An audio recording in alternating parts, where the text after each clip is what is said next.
إن الحمد لله نحمده ونشكره ونستعينه ونستغفره ونتوب إليه ونتوكل عليه ونشهد أن لا إله إلا الله وأن محمد عبده ورسوله.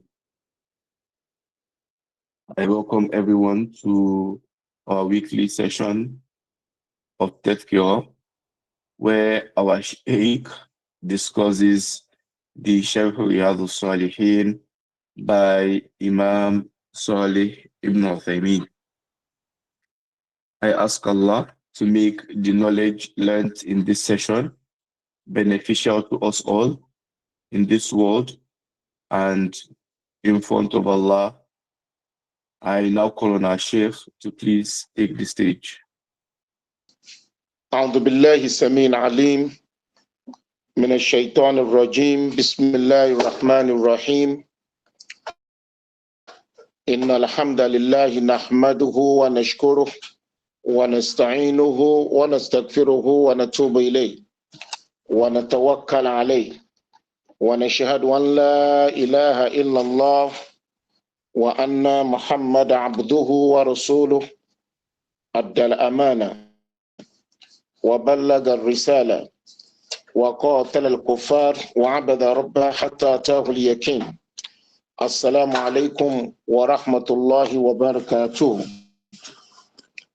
We thank Allah for bringing us back to this platform in continuation of our discussion of the book Sharh Riyadh Salihin, authored by Sheikh Muhammad bin Salih al-Uthaymeen. Riyadh Salihin itself was written many centuries ago by Imam al-Nawawi. We want to start by apologizing for a sudden disruption of our network this morning. It's indeed epileptic. We are not on ground and being on a very long journey. Network may tend to be epileptic, and for that reason, each time we choose to enter the platform, we were immediately pushed out by the network. So we seek the indulgence of those who are in class this morning to kindly forgive the inconsistency. May Allah subhanahu wa ta'ala forgive us our sins. It's a situation beyond our efforts. This morning, we'll be looking into Hadith 71, which was narrated by Abdullah ibn Mas'ud radiyallahu anhu, who said that the Messenger of Allah sallallahu alayhi wasallam used to say, Allahumma inni as'aluka al-huda wa-tuqa wal-ifafa wal-ghina. This is a prayer which the Messenger of Allah was fond of chanting, and of course is equally recommended for the believers, considering the subject of this prayer. We realize that it will go a long way in strengthening not only our allegiance to Allah, but also our sense of piety and our sense of self-restraint and discipline. The meaning goes thus: the Messenger of Allah was fond of praying that Allahumma, O Allah, inni as'aluka al-huda, I ask you for guidance, wa tuqa, and piety, wal ifafa, and self-restraint, wal ghina, and wealth. This prayer is strongly recommended that we should make it form part of our daily chant of Azkar. Then quickly we move to Hadith 72, which will be the basis of our theme of discussion this morning. It was narrated by Abi Tarif Adi ibn Hatim at-Tahi radiyallahu anhu, who said that Sami'tu Rasulullah sallallahu alayhi wa sallam yaqul, I heard the messenger of Allah, may the peace and blessings of Allah be upon him, saying, Man halafa ala yaminin thumma ra'a atqa lillahi minha faliyati taqwa. Man halafa ala yaminin. Whoever swears on oath, that is, you swear with the name of Allah, thumma ra'a atqa lillahi minha. You now realize something that is more beneficial and that comes with greater level of piety, or that is more righteous than what you have sworn upon. Faliyat taqwa. You should rather give preference to the righteous deed. The meaning of this hadith is that if, for example, you swear to do something, on swearing to do something, you later realize that what you have sworn to do is wrong or is something that appears sinful, and it may not be good for you to go ahead, or it may attract the wrath of Allah or provoke his rage, then you should rather change your decision and do that is closer to piety. You shouldn't insist, believing that since you have sworn, you have to observe the contents of your oath or swear. So now this brings us to the meaning of swearing on oath in Islam, and with what should a Muslim swear. If a Muslim must swear, we are only permitted to swear with the name of Allah subhanahu wa ta'ala. While explaining the theme of this tradition, Sheikh Muhammad bin Salih al-Uthaymin wrote that al-yamin hiya al-halfu billahi azza wa jal, that is, swearing on oath is only meant with taking an oath or swearing with Allah the Most High, or bi ismi min asma'ihi, or you swear with one of his names, or sifatin min sifatihi, or you swear with one of his attributes. وَلَا يَجُوزُ الْحَلْفِ بِغَيْرِ اللَّهِ لَا بِنَبِيٍّ وَلَا بِجِبْرِيلٍ. It is not right for a Muslim to swear with anything other than Allah. Even if it is a prophet, you can't swear with the name of the Holy Prophet Muhammad or any of the messengers of Allah. وَلَا بِجِبْرِيلٍ. And you can't swear with Angel Jibreel. وَلَا بِأَيِّ أَحَدٍ مِنْ خَلْقٍ. And you can't swear with anyone among the creatures of Allah, including the saints, including the righteous ones. However you feel that the person is close to Allah,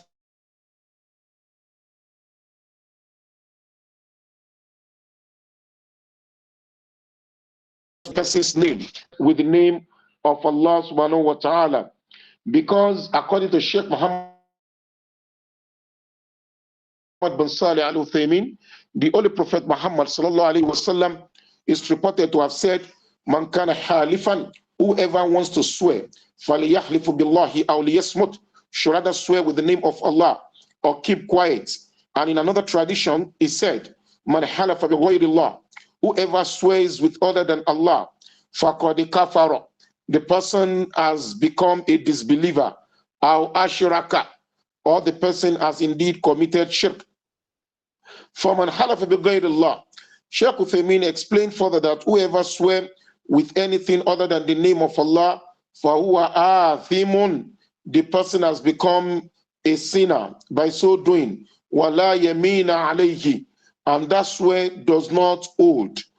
وَلِأَنَّهَا يَمِينُ غَيْرِ مُنْعَقِدَةٍ, because this kind of swear, is a swear that is not based on intention. It's a swear that is not established. It's a swear that is not recognized by Allah subhanahu wa ta'ala. And also another lesson we must learn as Muslims is that وَلَا يَنْبَغِي لِلْإِنسَانِ أَنْ يَكْفِرَ مِنَ الْيَمِينِ. It is not right for anyone to get used to swearing a lot. At little provocation, you start swearing, Wallahi tallahi, thumma billah, I swear with the name of Allah. This is not encouraged in Islam. Sheikh wrote that wala yanbaghi insan. It is not right for any human being and yukfira min al-yamin to get used to swearing a lot. فَإِنَّ هَذَا هُوَ مَعْنَى قَوْلِهِ. This is the meaning of what is meant in the verse of Surah Al-Ma'idah, verse 89, وَحْفَظُوا أَيْمَانَكُمْ, where Allah says that you should watch out for your oath or for what you swear upon. وَعَلَى رَأْيِ بَعْضِ الْمُفَسِّرِينَ, Sheikh Uthaymeen said is the opinion of some Quranic exegetes, that is the interpreters of the Quran. They said وَحْفَظُوا أَيْمَانَكُمْ, that the meaning of what Allah says, that you should watch out and be careful about your oath and swear. It means لَا تُكْثِرُ الْحَلْفَ بِاللَّهِ, don't get used to swearing a lot, to be so consistent and to make an habit of swearing in the name of Allah. Don't make it an habitual thing. وَإِذَا حَلَفْتَ فَيَنْبَغِي أَنْ تُقَيِّدَ الْيَمِينَ بِالْمَشِيئَةِ فَتَقُولُ وَاللَّهِ إِنْ شَاءَ اللَّهِ. And if you must swear, try as much as possible to tie your swear to the wish of Allah. The best you can say as a Muslim in Islamic etiquette of swearing is Wallahi, I swear by Allah, Insha'Allah, if Allah so wishes, this is what I'm going to do. He said there are two benefits in doing this.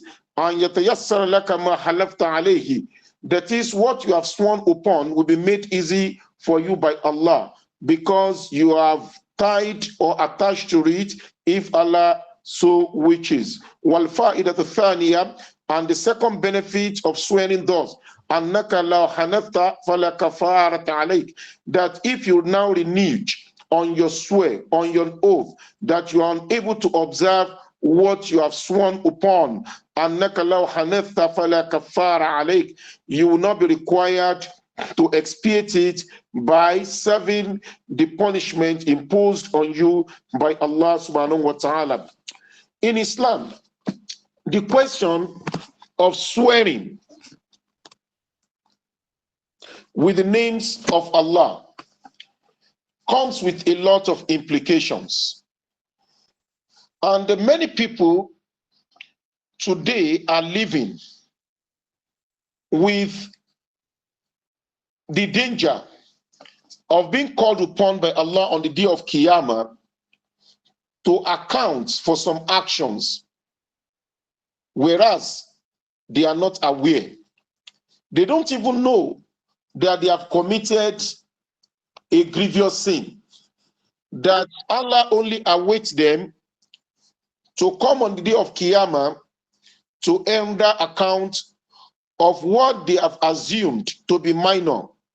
فَهُوَ عِنْدَ اللَّهِ عَظِيمٌ, whereas in the sight of Allah is indeed mighty. And that is simply on account of their frequent swearing. When they swear, and on taking oath or on swearing, they fall in the category which brings them close to the wrath of Allah subhanahu wa ta'ala unknowingly. In the Sharia, there are three types of swear, ordinarily, as divided by the scholars of Islam.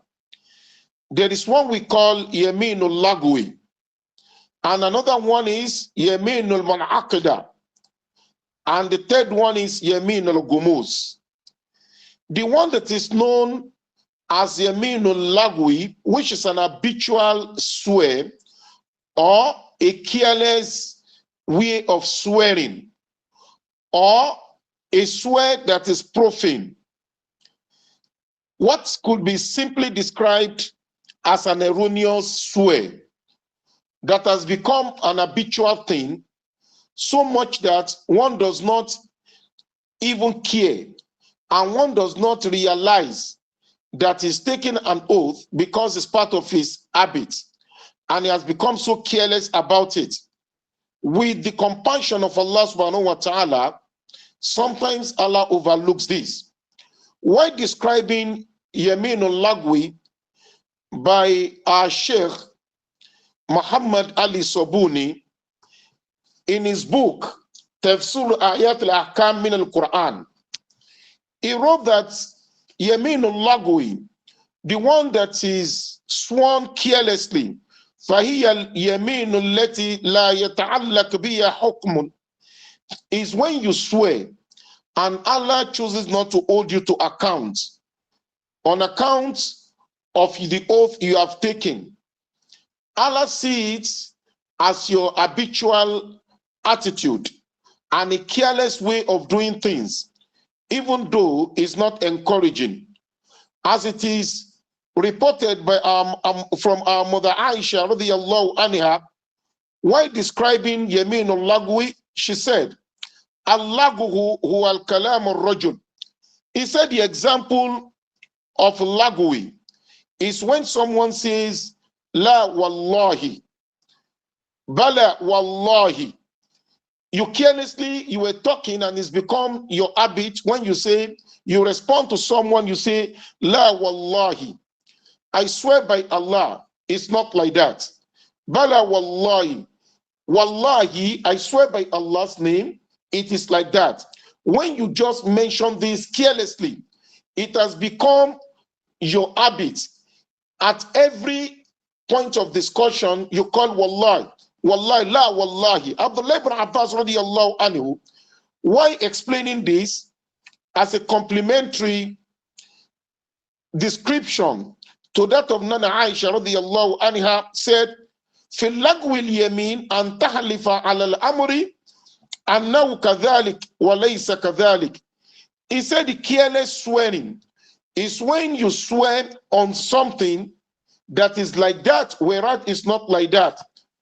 He now said, for example, أن يحلف على ظنه واعتقاده فيتبين الأمر خلافه. He said, for example, you swear on something based on what you know or what you believe, and at the end of the day, that thing is not exactly the way you assume, and you swear carelessly, not because you are so sure, and you are swearing deliberately, or you are making a false claim. Why swearing deliberately? You do not know. You just swear. You feel it is like that, but unfortunately, it ends up to be something contrary. This is also part of lagwi, yaminul lagwi. That is careless swearing. Allah subhanahu wa ta'ala will not hold anyone to account for this, because the Quran says in Surah Al-Ma'idah, verse 89, that la yu'akhidhukum Allahu bil lagwi fi aymanikum. Allah will not hold you to account when you swear carelessly, when you take an oath carelessly. You feel or you assume that something is somehow, and at the end of the day, it occurs that is something contrary to your assumption. So you have not sworn deliberately to violate the law of Allah subhanahu wa ta'ala. Neither have you sworn deliberately to cheat, to deceive, or swindle someone, or to mislead someone. You have only sworn based on your own assumption, or you have sworn carelessly, as explained by Nana Aisha. La yu'akhidhukum Allahu bil lagwi fi aymanikum. Allah will not hold you to account on this careless swear. Walakin yu'akhidhukum bima aqadtum al ayman. But what you have deliberately sworn upon, whereas it is false, something that you also know that is not as you claim, it is false, and you now swear on that. When you do that, Quran says, وَلَكِنْ يُؤَاخِذُكُمْ بِمَا عَقَّدتُمُ الْأَيْمَانِ. Allah will hold you to account on what you deliberately swore against, whereas it is not as you claim. This now brings us to Yaminul Munaqida. This is the swearing, deliberate swearing against the truth, and which is what Allah says in Surah Al-Ma'idah verse 89, that man will be held accountable for.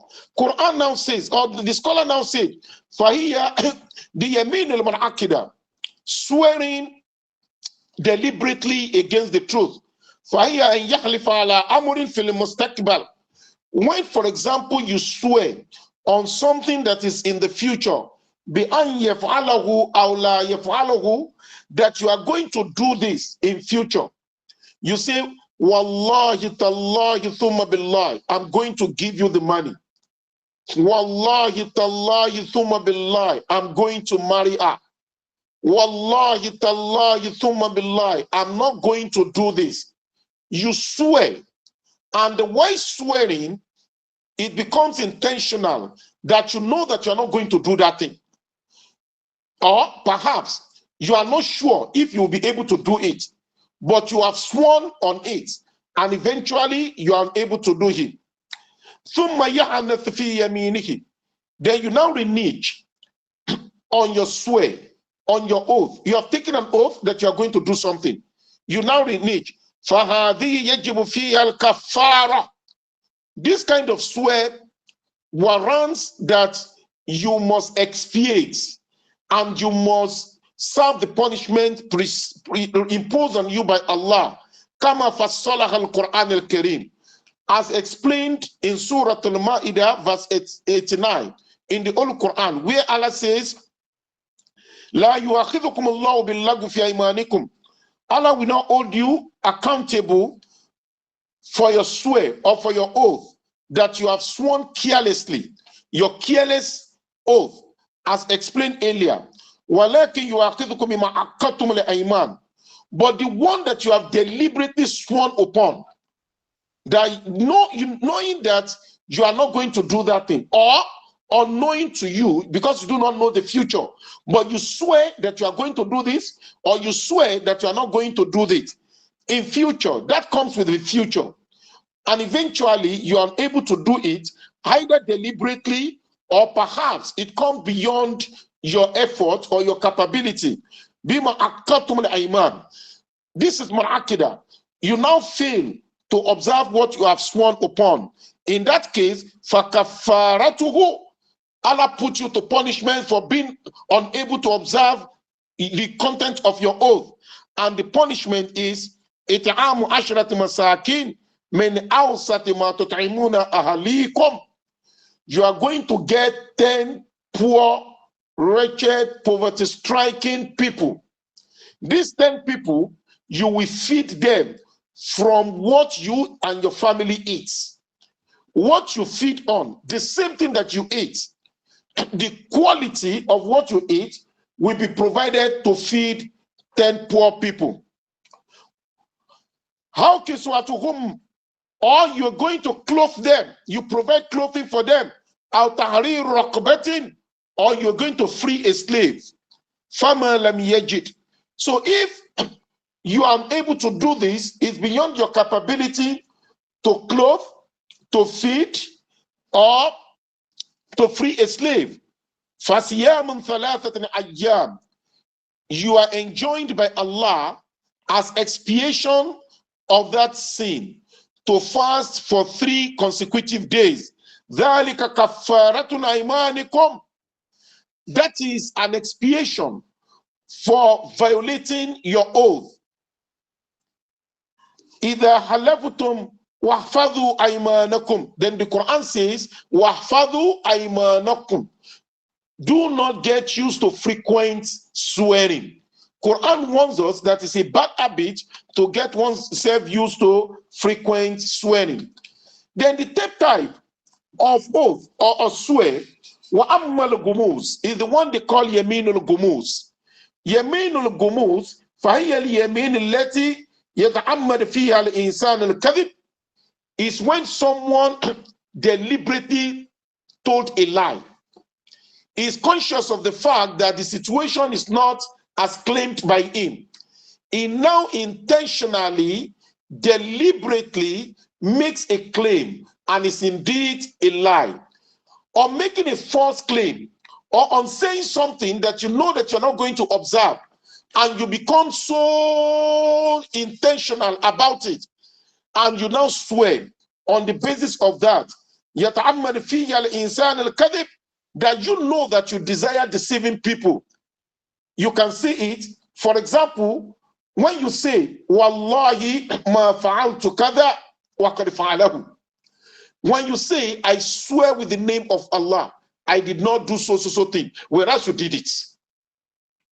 You actually did it. You know that one is in the past. It's different from an akida that is in the future. I'm going to do this, but you're unable to do it, even though you may desire that you want to do it.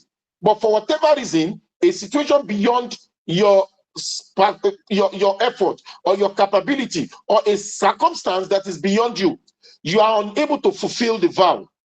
In that situation, you are asked to either feed 10 people, or you clothe them, or you free a slave, or you fast for 3 consecutive days. But in the case of Al-Gumuz, which is the worst of them, that comes with the ultimate wrath of Allah, is Wallahi ma fa'altu kada.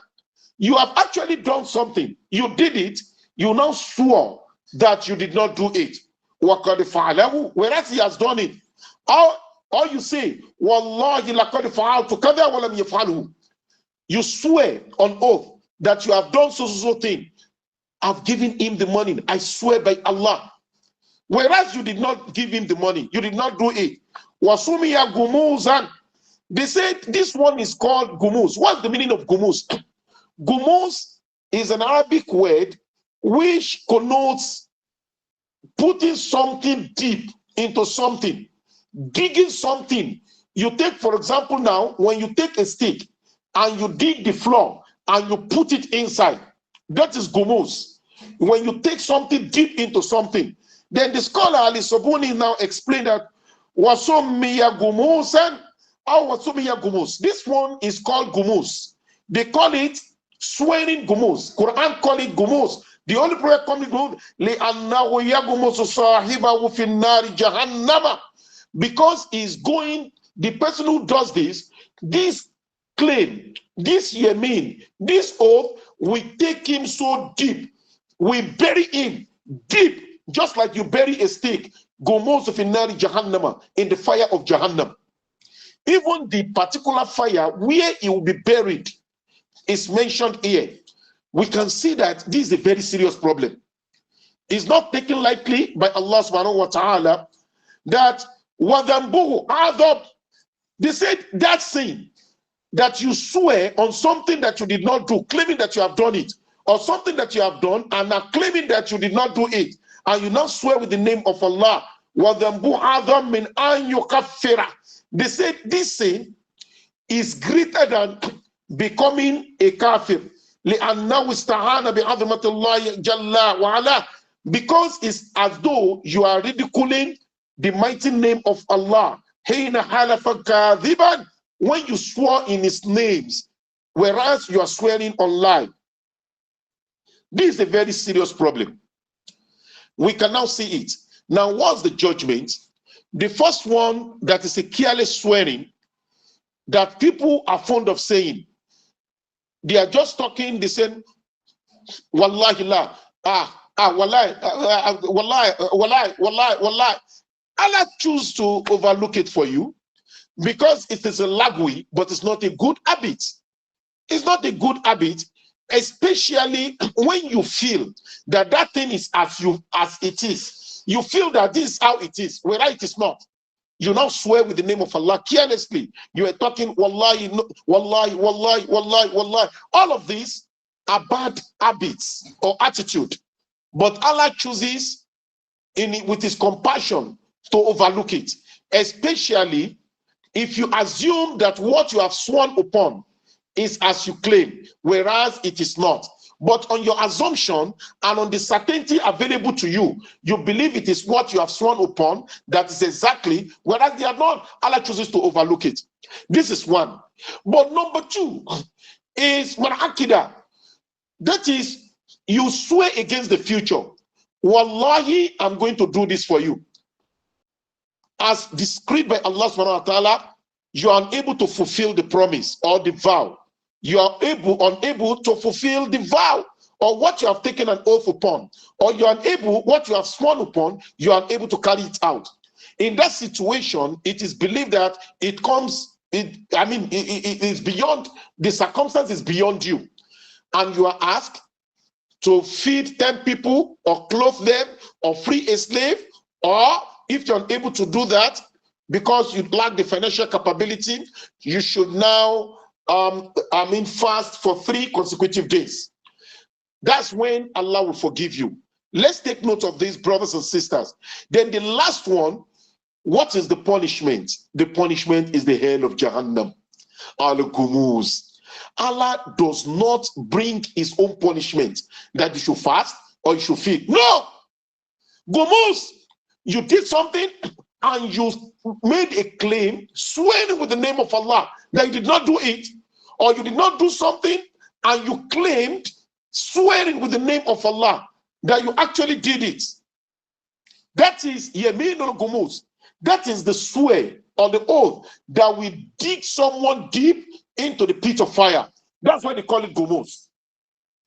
And that's why we have to be very careful. But scholars, with the compassion of Allah, they said if the person can be so sincere with himself to reverse the claim in the public and become a repentant soul, cry to Allah in prostration, beg him to forgive him.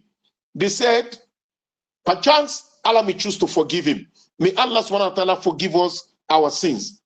In Islam, there are many circumstances that can bring about swearing on oath, even in the Sharia.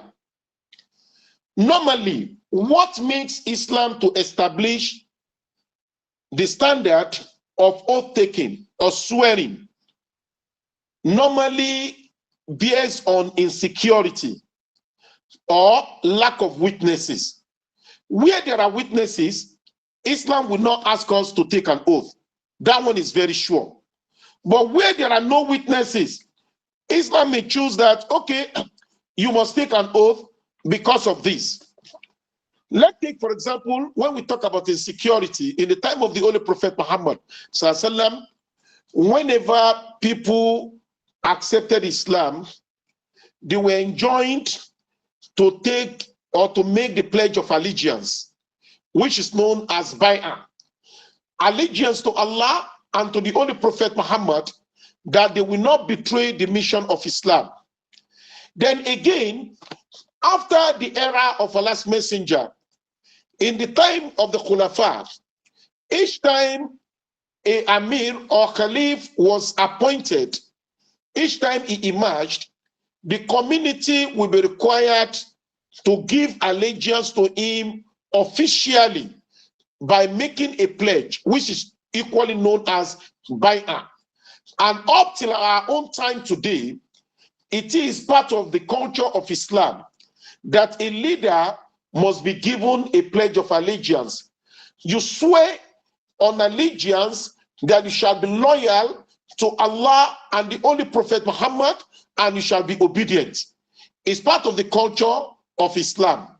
What brings about this kind of thing is simply a sense of insecurity. And that's why whenever, even in the time of the Holy Prophet Muhammad, whenever there was any challenge that warranted a communal distrust, Rasulullah would summon the community and ask them to take the pledge of allegiance, which is Bay'ah. We can remember Bay'atul Ridwan, the one tahta shajara, the one under the tree, when it was claimed or rumored that Usman bin Affan had been killed. Rasulullah now summoned them that they should come and take pledge of allegiance. And wherever the trust is firmly established in the community of the believers, it might not be required. Even when it is required, the leader himself may choose, if he trusted someone so much, because it happened in the time of the Holy Prophet Muhammad, maybe the leader trusts someone so much, why the person is not physically available, he may take the pledge on his behalf. You can imagine the kind of trust that Rasulullah had for his companions. When he asked them to take the bay'ah on death, that we are all ready to die with the messenger of Allah, the pledge of allegiance. Usman bin Affan was not around, who later became the third caliph. He wasn't readily available physically. What did the messenger of Allah do? When each one of them was taking the pledge, while Usman was not around, for Rasulullah now placed his own right hand on his left hand that I am taking the pledge on behalf of Usman. Look at that level of trust. How many leaders have around them obedient students and followers on behalf of whom they could take a pledge? Rasul took the pledge on behalf of Uthman because he believed that Uthman, under whatever circumstance, would never have betrayed him. Look at the highest level of risk, of trust, of allegiance, and Uthman was found as claimed in the pledge of allegiance by the Holy Prophet Muhammad sallallahu alaihi wasallam. Then also, apart from when people swear, when the Quran talk about alladhina yubay'unaka innama yubay'una Allah yadullahi fawqa aydihim faman naqatha fa innama yanquthu ala nafsihi. Those who took pledge with you, innama yubay'una Allah, they are only taking pledge with Allah. In Surah Al-Fatih, yadullahi fawqa aydihim, the hands of Allah is placed upon their hands. Faman naqatha, and whoever betrays or reneges in his pledge, he has only betrayed his own souls. But whoever stands on the claim of the pledge of allegiance, Allah shall reward him heavily. Then Allah says, Min al-mu'minin, in Surah Al-Ahzab, among the believers, Rijalun sadaku ma ahadullahi alayhi. There were men, Rijalun, brave men, sincere men, trustworthy men, Sadaku ma ahadullahi alayhi. They were truthful to the pledge they had with Allah. Faminihum man qada nahba. There were among them who stood by the pledge. Waminihum man yantadir wa ma baddalu tabdila. And amongst them were those people who were still expecting their own time. Faminihum man qada nahba. Among them were those who fulfilled their pledge. And amongst them were those who were still awaiting their time, when Allah shall ask them for the fulfillment of their pledge. And they never waver or changed a bit. This is one. Then another one, just like we said, that insecurity is what is known in Sharia as qasama. For example, in a community, there is a murder, and they can't actually locate the one who murdered. The entire community will be called upon to swear and to take an oath. The court normally does this, especially when there is no witness. And also, another one is when a husband accuses his wife. When a husband accuses his wife of committing zina in the Sharia, or suspect his wife that I feel this woman seems not to be faithful. A man is suspecting his wife either on the basis of suspicion, or he claimed to have caught his wife with another man. In the courts of Islamic law, if the woman denies it and the man cannot bring 4 witnesses, both of them will be asked to swear.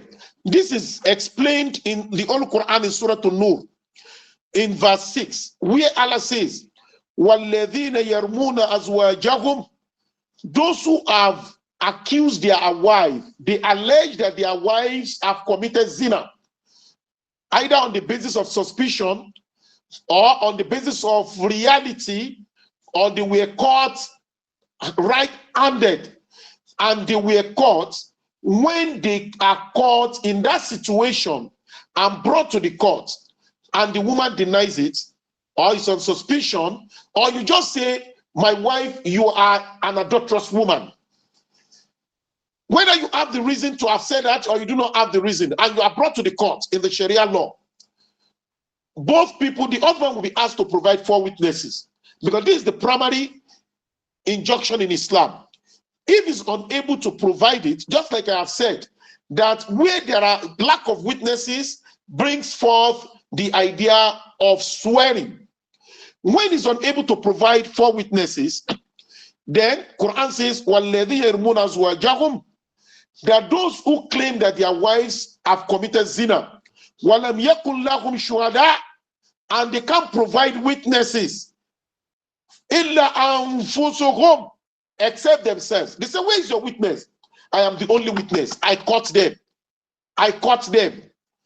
فَشَهَادَةُ أَحَدِهِمْ أَرْبَعُ شَهَادَةٍ بِاللَّهِ.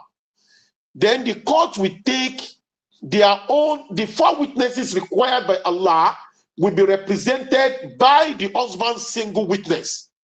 The husband, his own claim will stand for 4 witnesses ordinarily required. The 4 witnesses required is the requirement of the Sharia. But believing that this is the man who saw the woman, who admired her, who proposed to her, who married her, they believe that the man wouldn't have come around to wrongly allege that the woman committed sin. But now is the situation where the man is now claiming. In that situation, the Sharia partly trusts his claim. They will now say, okay, if you can't provide 4 witnesses, you alone, you can start as a witness. But that is not the end. You will now have to swear with the name of Allah. And the Quran now explain it, that فَشَهَادَةُ أَحَدِهِمْ أَرْبَعُ شَهَادَةٍ بِاللَّهِ, that the witness provided in his own person by the husband who had alleged, that witness, his own personality, stand for 4 witnesses otherwise required. While swearing and claiming, innahu lamina as-sadiqin, he will say that I swear by Allah that so person, my wife, had committed zina. That is number 1. He will say it again. I swear with the name of Allah that so person, my wife, had committed zina. Making 2. I swear in the name of Allah that this my wife committed. He will now make it 4. That is 4 swear. We stand for 4 people who have sworn in the Sharia. Then innahu lamina as-sadiqin, he will say, I am saying the truth. Then he's not going to remain on the 4 swears. He will now make the last, which is the 5th. The 5th one, he will now add it that that I swear by Allah that so person, my wife, had committed zina, and if I had told a lie against her, may the wrath of Allah descend on him. He will now make it to himself, using it against himself, that the wrath of Allah should befall him. Allahu Akbar. You can see that it's a very serious issue in Islam. When a man just wrongly or cheaply or carelessly accuses his wives, when scholars were talking about this, they said, in what way does this kind of thing come? They said, for example, by merely saying that, Aunt Zadia, you are an adulterous woman. You are an adulterous woman. Just alleging that she committed adultery, I mean, it becomes a serious issue. Unless the man quickly removes the claim. If the man removes the claim that I am very sorry, I made a mistake, you are not an adulterous woman, aha, the issue comes down. But if the man insists and the woman believes and is so certain and confident that she did not commit adultery, the woman shouldn't let it go. But the implication is this: after swearing, because when the man swears, sometimes the woman is required to swear, and sometimes it's the man alone that swears, depending on the school of thought. The marriage will immediately be dissolved by the Sharia court. People don't get to continue as husband and wife after taking the oath, after swearing in the Sharia court. The implication is that the marriage will be dissolved. And you know, ordinarily we know in Islam, when 2 people divorce each other, if it is talaq, a man makes a talaq to a woman 3 times, we know that they desist from being husband and wife unless the woman now goes to marry another man, then come back. I mean, maybe if she is divorced, they are not an arrangee. If she is divorced, that's when they can come together. Then on the case of the colon, if the woman chooses to redeem herself by asking the court to dissolve the marriage because she wants to withdraw for whatever reason, we know that even without the woman marrying another person, if they want to come back, they can still come back. But in the case of dissolution on the basis of oath or swearing, they can never be husband and wife. So brothers, know what you are doing. I know what I can say that will make her cry. I know how I can hurt her ego. I'm going to accuse her. And you carelessly, and many homes, you committed zina. What are you doing with that man? You are an adulterous person. The moment you say that, unless you withdraw that claim and you apologize with the certainty that she never did, but if you insist, then the Sharia asks that both of you must swear. And when you take the oath, and the last of the oath, the first one, that I swear with the name of Allah that she committed zina. I swear with the name of Allah that she committed zina. I swear, making it 4. You will now make the 5th one, that I swear with the name of Allah that I speak the truth, she committed zina, and if I have told a lie against her, may the wrath of Allah be upon you. Mention yourself. And you know, it is a categorical prescription of the Holy Quran. If you have told a lie, the wrath of Allah will definitely haunt you. Will definitely haunt you. And the moment you say that, it does not rectify the marriage. It does not. The marriage, the moment you say the 5th one, just from the 7th heaven, the marriage is collapsed. And when it collapses, when it is dissolved by Allah, represented by the Qadi, the couple, till the day Allah resurrect the dead, shall never be husband and wife again. They can never. Nothing can bring them together. If for whatever reason they now sleep with each other or they marry each other, they have committed zina. And the zina here is even heavier than the zina committed that is not preceded by the swear or the oath. That's how serious a situation will be. Brothers and sisters, what do you think could make a man to suspect his wife or to allege that his wife had committed zina? It's quite unfortunate that we hear this kind of stories every day. And this is one thing that we attend to many times. From my experience in attending to people's problems, 5 major factors are usually responsible that could make a man, even sometimes the man makes a claim without justification. The first one is the antecedent. That is, how was the woman married? And how cheap did the woman present herself at the commencement of the relationship?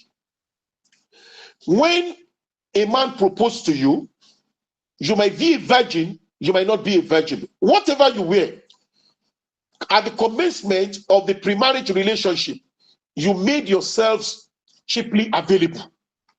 The man knows that he was able to lure you so easily to the bed or to touch some sacred part of your body without much resistance. That kind of man, even if she had been silent, would never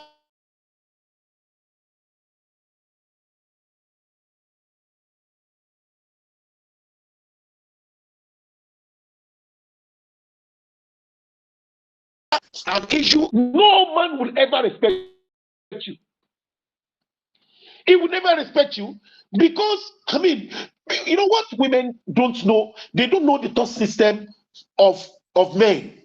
And this one thing I've always realized, that we don't know, many people do not know the direction of women's thinking, that is men. And many women too do not know the direction and the content and the substance of men's thinking. A man proposes to you, ask you out for a serious marriage relationship, and within short period, because you are falling in love, and because he buys gift for you, and because he makes money available to you, you are easily lured to bed. Even if he had disvirgined you before marriage, that man would never absolutely. If a little trigger, a little trigger, a little trigger, even if the marriage is 20 years old, a little trigger will remind him of how you started. That is one thing. And this antecedent also comes to the issue of premarital sex, loss of virginity. That's another thing. When you were married on the wedding night, there was a free flow of entry. And also, both of you were used to watching pornographic films and pictures before you were legally married. You had access to that kind of thing. The man will be conscious of the fact that you were lewd and you were cheap. And with a little trigger, you could be easily suspected. So sisters, especially those of you who are yet unmarried, be very, very careful. Be very, very careful. And those of you who are widows and divorcees, single mothers, someone who has chosen to marry you, and you give the person access into your private life without the person has not paid your bride price, and the person knows how cheap you could be. And that will just always remind him that Allah knows after the death of her husband, or after she was divorced, before I came around, Allah knows how many men had gone through her. These are some of the things that Shaitan brings to the mind of men, which are not known to women. Number two, that could provoke suspicion and that could make a man to accuse, wrongly or otherwise, of his wife. A woman's free intermingling with someone of the, or some people of the opposite sex. Your husband knows that you intermingle so frequently with unrelated males. You jokes, that is amorous interactions. I've seen a lot of sisters who will say, all my friends are male. If you see any woman saying that majority of our friends or all our friends are males, wallahi, don't trust her. And don't ever marry her. She's a god trust. Don't ever consider, in the course of your interaction, maybe you want to marry her, and she tells you that most of the friends I have around me are males. I've seen a lot of situations like that. A brother was telling me, he actually told me most of his friends are males. And I said, you went around and look at the consequence.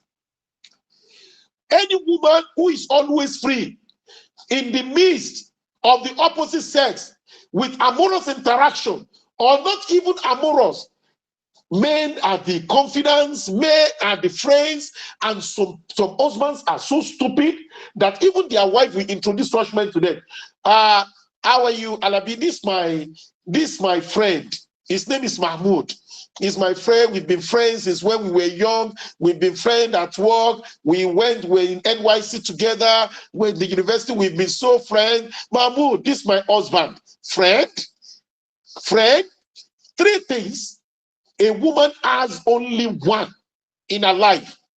Number one, sympathetic confidence is only your husband. Your husband is the only sympathetic confidant you have. Number two, soul admirer is only your husband. Your husband is the only soul admirer you have. Number three, best friend. The only male best friend you have is your husband. Even your father is your father.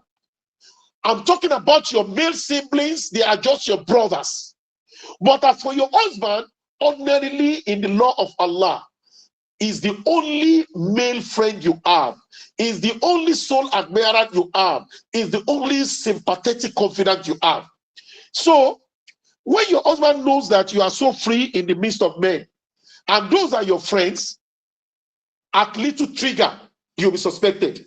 And you know, when we talk about suspicion, some people feel that it is about men who just allow dirty things to roam their mind. No, it's about shaitan.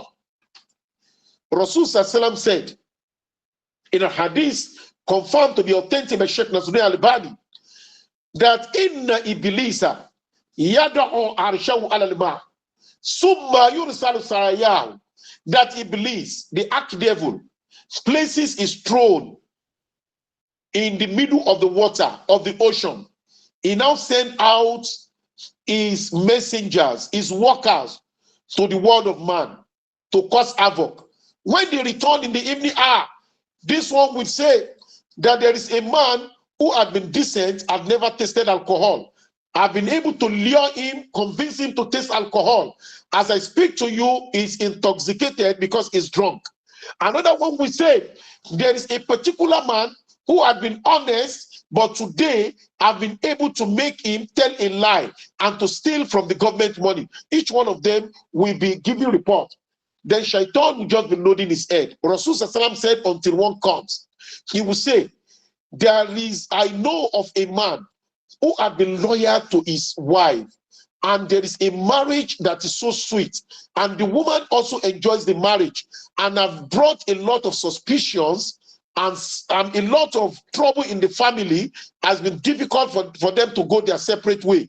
But today I was able to raise suspicion in the minds of the man, and to also raise suspicion in the minds of the woman. As I speak to you, the marriage had collapsed. They have divorced each other and they have gone their separate way. He believes you are the only one who has work. What Shaitan wants, and that is why sometimes you just feel that some men complain that they are just having discourse to their wife. The wife they used to love, they are just having a feeling of discourse. It happens to women too. You just don't have the feelings for your husband again. You are developing a sense of discourse. It's not about you. It's not your mindset. It is Iblis. Those people that Iblis are sent out among his demonic messengers. The same thing happens to suspicion. So at a little trigger, the messenger of Iblis comes around and wreak havoc in the marriage relationship. So when you are so free, you have to respect your husband. All your friends, during your pre-marriage days, your schoolmates, your neighbors, all of these people, you have to draw a line. The only thing that remains between you and them is salamu alaikum, hi, hello, nothing beyond that. Whatsoever, nothing beyond that. Otherwise, Shaitan at a little trigger, Shaitan will provoke a catastrophe in the home front. So that is ikhtilat, male friendship. Amorous interaction with someone of the opposite sex can make your husband to easily and quickly conclude that you have committed zina. This is another problem. Then number 3 is what is known as the husband mindset and secret life. Your husband mindset, another thing that could cause it is your husband himself is an adulterous person. He is an adulterous person. He does a lot of evil behind. He commits zina. He sleeps with people's wives. Nobody will sleep with another person's wife and trust his own wife. It's not possible. Nobody will sleep with someone's wife and will ever trust his own wife.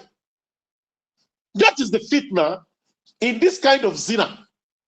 This brand of zina, the zina of giving preference to the adultery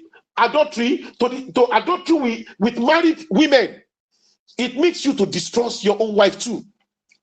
Or someone who is held in the society, sleeping with this, trying this, making this, test this, and because he is a witness to how cheap those women are. He knows that the husbands of those women trust their wife so much and could be chaste about their wife. But here is now your husband who goes in so cheaply with a woman trusted by her husband. He would definitely always doubt his own wife too. That maybe the way I trust my own too, Allah knows what might be happening behind. So this is another fitna coming from the end of the man. Then number 4 is what is known as Sayyirul Qadfi. This one is supernatural. It also occurs, but not so common. Sihrul Qadfi. That is the spell of wrong allegation. Allegation of infidelity. It comes. It comes. It is a spell. It's beyond the man. It may be the man that is under a spell. It may be the woman. And though it's not common because it is sihr. When people really want to divide or break a matrimony, a marriage, they want to break it or frustrate it, they attack the husband or his wife with this sihr. Or it may not be, maybe someone is not there to break it, not an envious person. It may just be a case of a jinn that is willing to frustrate the marriage. Maybe because the jinn is interested in the woman. And that's what the Quran says, وَاتَّبَعُوا مَا تَتْلُو الشَّيَاطِينِ عَلَى مُلْكِ سُلَيْمَانَ وَمَا كَفَرَ سُلَيْمَانَ وَلَكِنَّ الشَّيَاطِينُ كَفَرُوا يُعَلِّمُونَ النَّاسَ السِّحْرَ. So that sihr, يُفَرِّقُونَ بَيْنَ الْمَرْءِ وَزَوْجِهِ, with which a man is separated from his wife. It may come in form of sihr al-qadfi. When a man just wrongly allege, and what brings him to the wrong allegation? He sleeps. He now saw someone making love to his wife. You know, it is the jinn. Nobody is making love with the wife. The wife does not even have what is known as jinn or ashik. The man is just sleeping, and while sleeping, in that situation, he now dreams. The jinn now comes to impersonate someone in the husband's dream. Someone is now making love. It may be someone he knows, it may be someone he doesn't know. But what normally happens is that when the man wakes up, he finds his wife in a compromising state.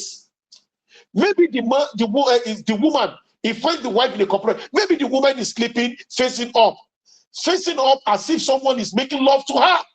Then the man just wake up from that dream and serves the woman. Or in another way, maybe they are awake. The woman is not found in a compromising state. They are awake the following morning. The woman, Shaitan will just make her throw an expensive joke that these days, honey, you are not getting strong as you used to be. Oh, hey, you are not getting strong, you. Hey, I pray someone will not take your wife. Whereas the man had had a funny dream overnight. What will clear the woman? It is Shaitan in drama. It may be spiritual attack. These are some of the problems. Or in another way, apart from the dream, the man wants to make love to his wife. As he's going to his wife, something just comes to him that it seems this woman had just been sexually used.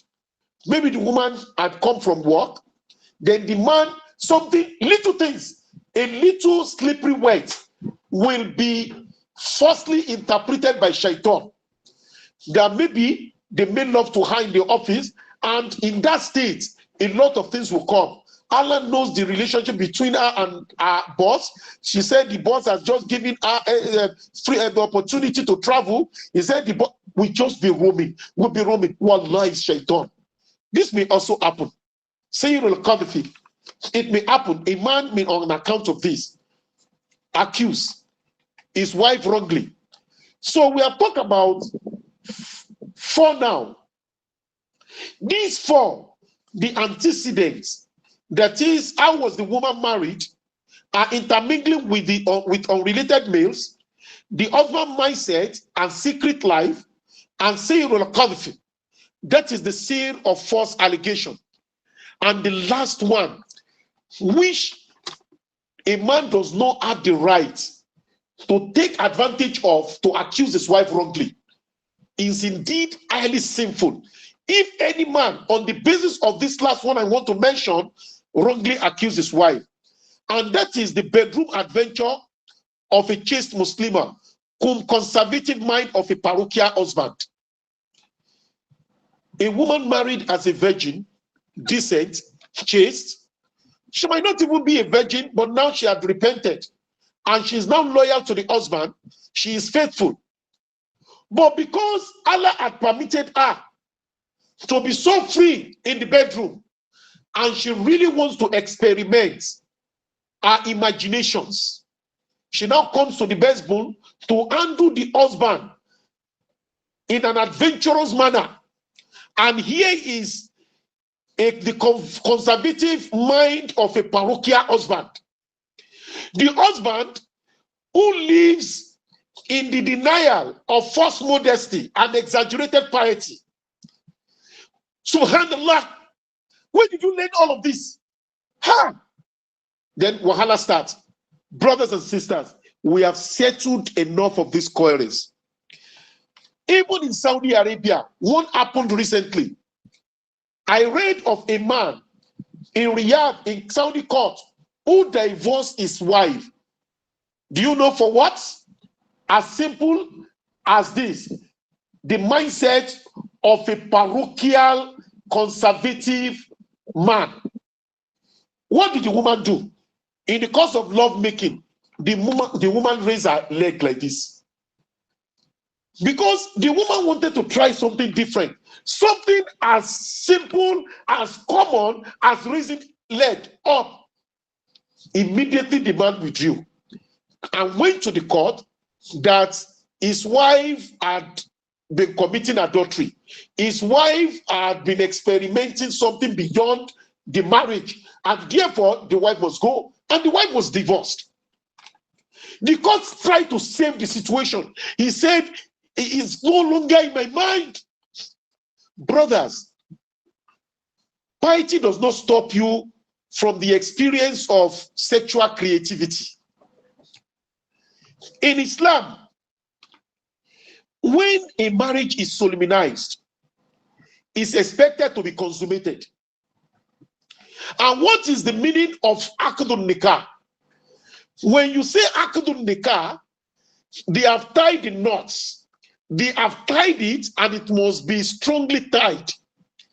When the knot is tied, the husband and the wife become one, and they become free with each other. They become so free that what a man or a woman cannot do with his mother, with his father, with his siblings, becomes so pleasurable, legitimate, reasonable, and highly rewarding and meritorious while doing it with his wife or his husband. Like what? When you kiss, you exchange saliva. What risk could be greater than sharing the secretion of saliva? The person with whom you share your saliva appears to be the most important person in your life, and that is the peak of loyalty and allegiance. What else? You exchange blood. That's why when students ask me in the German class, Sheikh, must we wear gloves if we want to do hijama for our husband? Must we wear gloves if we must do hijama for our wife? I say, what do you need glove for? Why you did not wear condom when you are emitting the most sacred and the most blooded blood? How much more the blood just coming out of the skin? Unless you want to be professional, that's when you wear the glove while doing hijama for your husband or for your wife. You can see the level, and in that situation, is solemnization that legitimizes it. The moment a marriage is solemnized, the whole of the man is possessed by the wife. The whole of the wife is possessed by the man. And that is what in the Sharia is called the whole. The whole is consummation. And for that reason, in that state of consummation and months and years after, during marital or conjugal intimacy or conjugal union, when they make love, they must be free with each other. The husband should allow his wife to handle him anyhow, however she wishes. And that is the expression of sincere love. And the woman too should allow the husband to undo her however he wishes. That is the expression of love. Because the Quran says in Surah Al-Baqarah verse 223, Nisa'ukum harthulakum fatu arthakum annashitum. Your wives are your farmlands, and you enter your farmlands however you wish. Annashitum, however you wish. This is what the Quran says, except with some guidelines. Your wives are your farmlands. Your farmlands. If you want, you enter your farmlands from the front. You enter your farmlands from the back. If you want, jump on your farmland. If you want, sleep in your farmland. Harthulakum. Your wives are your farmland. And you enter your farmland however you wish. However, very important. However you do it, wherever you do it, there must be privacy. The couple can make love anywhere except the bedroom and the toilet. And if your toilet is different from your bedroom, even in your bedroom, it is legitimate. The only thing that does not justify making love in the toilet is because of the presence of the demonic jinn. Because we are told that these jinns, they are resident in our toilets, and it becomes so risky when you go there and make love in their presence. But if your bedroom is separated and you really want to try something different, there's nothing. On the couch in the sitting room, you are making love in the kitchen, you're making love in the bedroom. Wherever you do it, just make sure that privacy and decency are both ensured. This privacy of decency that are ensured is on account of what Allah subhanahu wa ta'ala says, and you can see in Surah Nur, verse 59. Surah Nur, I think, is chapter 24. Chapter 24, verse 59, where Allah subhanahu wa ta'ala explained the privacy of a woman, of a man. Allah subhanahu wa ta'ala says, of the couple, the privacy vis-a-vis their children. Allah says, Ya ayyuha alladhina amanu liyastadhinukum alladhina malakat aymanukum walladhina lam yablughu al-hulma minkum thalathu marrat. Your children who have not attained puberty, your little children who have not attained puberty are free to come to you. But those ones who have attained puberty must take permission in these 3 periods before they come into your bedroom. Min qabli salat al-fajr, before salat al-fajr. That is, that period, any of your children that have attained puberty want to come into your room, he must knock, he must take permission. He must knock, he must say salam. Cannot just walk in. Why before Fajr? Because this is a period when you might be in bed with your wife, when you might be in the action. And during the day, during Kailula period, when the sun is hot, Kailula is between Dhur and Asri, in some reputable Gulf countries of the Arab world. Offices are closed. Between Dhur and Asri, people go for Kailula. It's the sunnah of Rasul Sallallahu. Rasul said, Kilu fa inna shaitan la yakil. Make sure you observe siesta, because the devil does not observe siesta. Each time I find myself in any part of Saudi Arabia, by Dhur, my friends will vacate the office. They will go to their houses. I will go to their houses with them if I'm in their houses. They will go to the houses. Do you know what they do between Dhur and Asri? Each one will go and meet his wife, will go into the bedroom, while I remain in the sitting room. You relieve yourself of the tension you have derived since morning. Unlike Nigeria, Lagos in particular, that time they should be in bed with their wife, they are already in the street by 4 a.m. You see buses going. The only miracle I'm yet to demystify is how the people living in Lagos and in Abuja still spend the same number of years before they die. One could have believed that Lagosians should die earlier, but yet they don't die early because of the kind of stress. Each time I find myself in Lagos, may Allah never put us to hellfire. It's as if I have found myself in the worst of places, and it has become so strange. Survival there, so stressful. Unlike in Abuja. So in Saudi Arabia, you will see them between Dhuhr and Asri. When the sun is at the zenith, they are home. They relieve themselves of the tension acquired.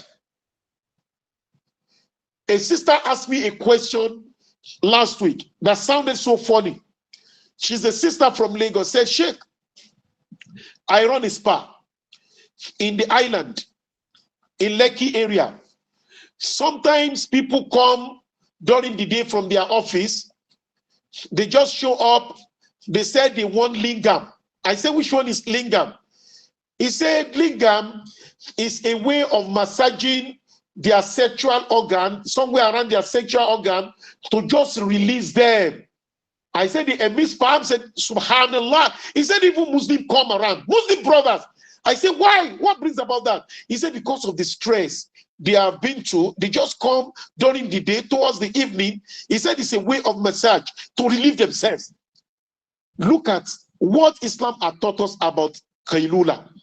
There are 3 barakah in Kailula. When you go for the siesta between Dhuhr and Asri, you will be more productive by the time you return to work because you have rested your brain for 2 hours. Number 2, you have the opportunity, even if it is lingam, you want to have an experience with your wife of relieving yourself. Nobody will put you to temptation at work. Then number 3 is the benefit mentioned by the Holy Prophet Muhammad. Why prescribing Kailula? He said, Kilu fa inna shaitan la yakil. Do Kailula, because shaitan does not do Kailula. Those who don't do Kailula are prone to satanic temptations. When you sleep for 2 hours, it will afford you the opportunity to stand on your feet for Qiyamul Layl, for Tahajjud. May Allah rectify our fears. May Allah bless whatever effort we make. Wa min ba'di salat al-isha. Quran says, and after salat al-isha, your children must take permission during the day when you are doing Kailula. You have removed your clothes, you are with your husband, you are with your wife. Before the Fajr prayer, they want to come into your room, they must take permission. This Surah An-Nur, verse 59, and after Salat al-Isha, because at that time, Quran had prescribed it for action. Then Quran now says in the next verse, وَإِذَا بَلَغَ الْأَطْفَالُ مِنْكُمُ الْحُلُمَ. When your babies have now reached maturity, puberty, فَلْيَسْتَأْذِنُوا كَمَا اسْتَأْذَنَ الَّذِينَ مِنْ قَبْلِهِمْ. Let them always take permission before they enter your bedroom, just like their elder ones are taking permission when they came to puberty. This is the Quranic verse. So for that reason, there must be privacy and decency. And this privacy and decency accord the couple the opportunity to do with each other whatever they want to do. And that is why the thickness of the Muslim bedroom, the thickness of the wall of the Muslim bedroom must be thick. That's what I mean. So the thickness of the wall of a Muslim bedroom, of the Muslim couple's bedroom, must be ensured. Let your wall, don't use ordinary curtain to demarcate. Let it be real wall. And if possible, if you can get that wall or those design that are meant for eroding sounds and voices, so the woman and the man can move. It's part of ibadah. وَفِي بُدْعِ أَحَدُكُمْ صَدَقَةٌ. Rasul said, when you make love in this state, you have paid charity. The man who had done this and satisfy his wife will be rewarded for paying in charity. You have given a charity freely. And the woman too, who had given a husband the best of experience in this state, is given in charity. If khushu is for salat, khushu is for salat, and qiyamul layl and you are able to maintain deep level of devotion and concentration while observing salat. And also self-restraint. All the limbs, the tongue, the leg, the hands, the gaze are restrained while fasting. And you maintain the highest level of consciousness in your salat, in your hajj, and you are loyal to Allah perfectly and absolutely in the display of Tawheed. The best way you can have the highest level of reward during a marital sexual act. I call it a marital sexual act. I'm not talking about extramarital sexual act. I'm not talking about premarital sexual act. I call it a marital sexual act between your husband and yourself, between your wife and yourself, the one that is duly solemnized is to give yourself the best. That is the khushu, expression of khushu in the bedroom. This is the expression of khushu in the bedroom. Expression of khushu in the bedroom. You moan, you groan, you express words. The Holy Prophet Muhammad sallallahu alaihi wasallam had taught us a lot of lesson about this. Nana Aisha radiallahu anha said, when Rasul sallam finished making love to her, as soon as they finish, both of them will go into the bedroom. Into the bathroom, sorry, with the messenger of Allah. Then Aisha said it, when Rasulullah made love to me, we will go into the bathroom and we are going to take the bath together. He now said that in the course of taking the bath, both of them will maybe touching each other's hands. You understand? That is, they continue the romance even in the bathroom. That's what Nana Aisha radiallahu anha, that's what he taught us to do the janaba. There is nothing bad.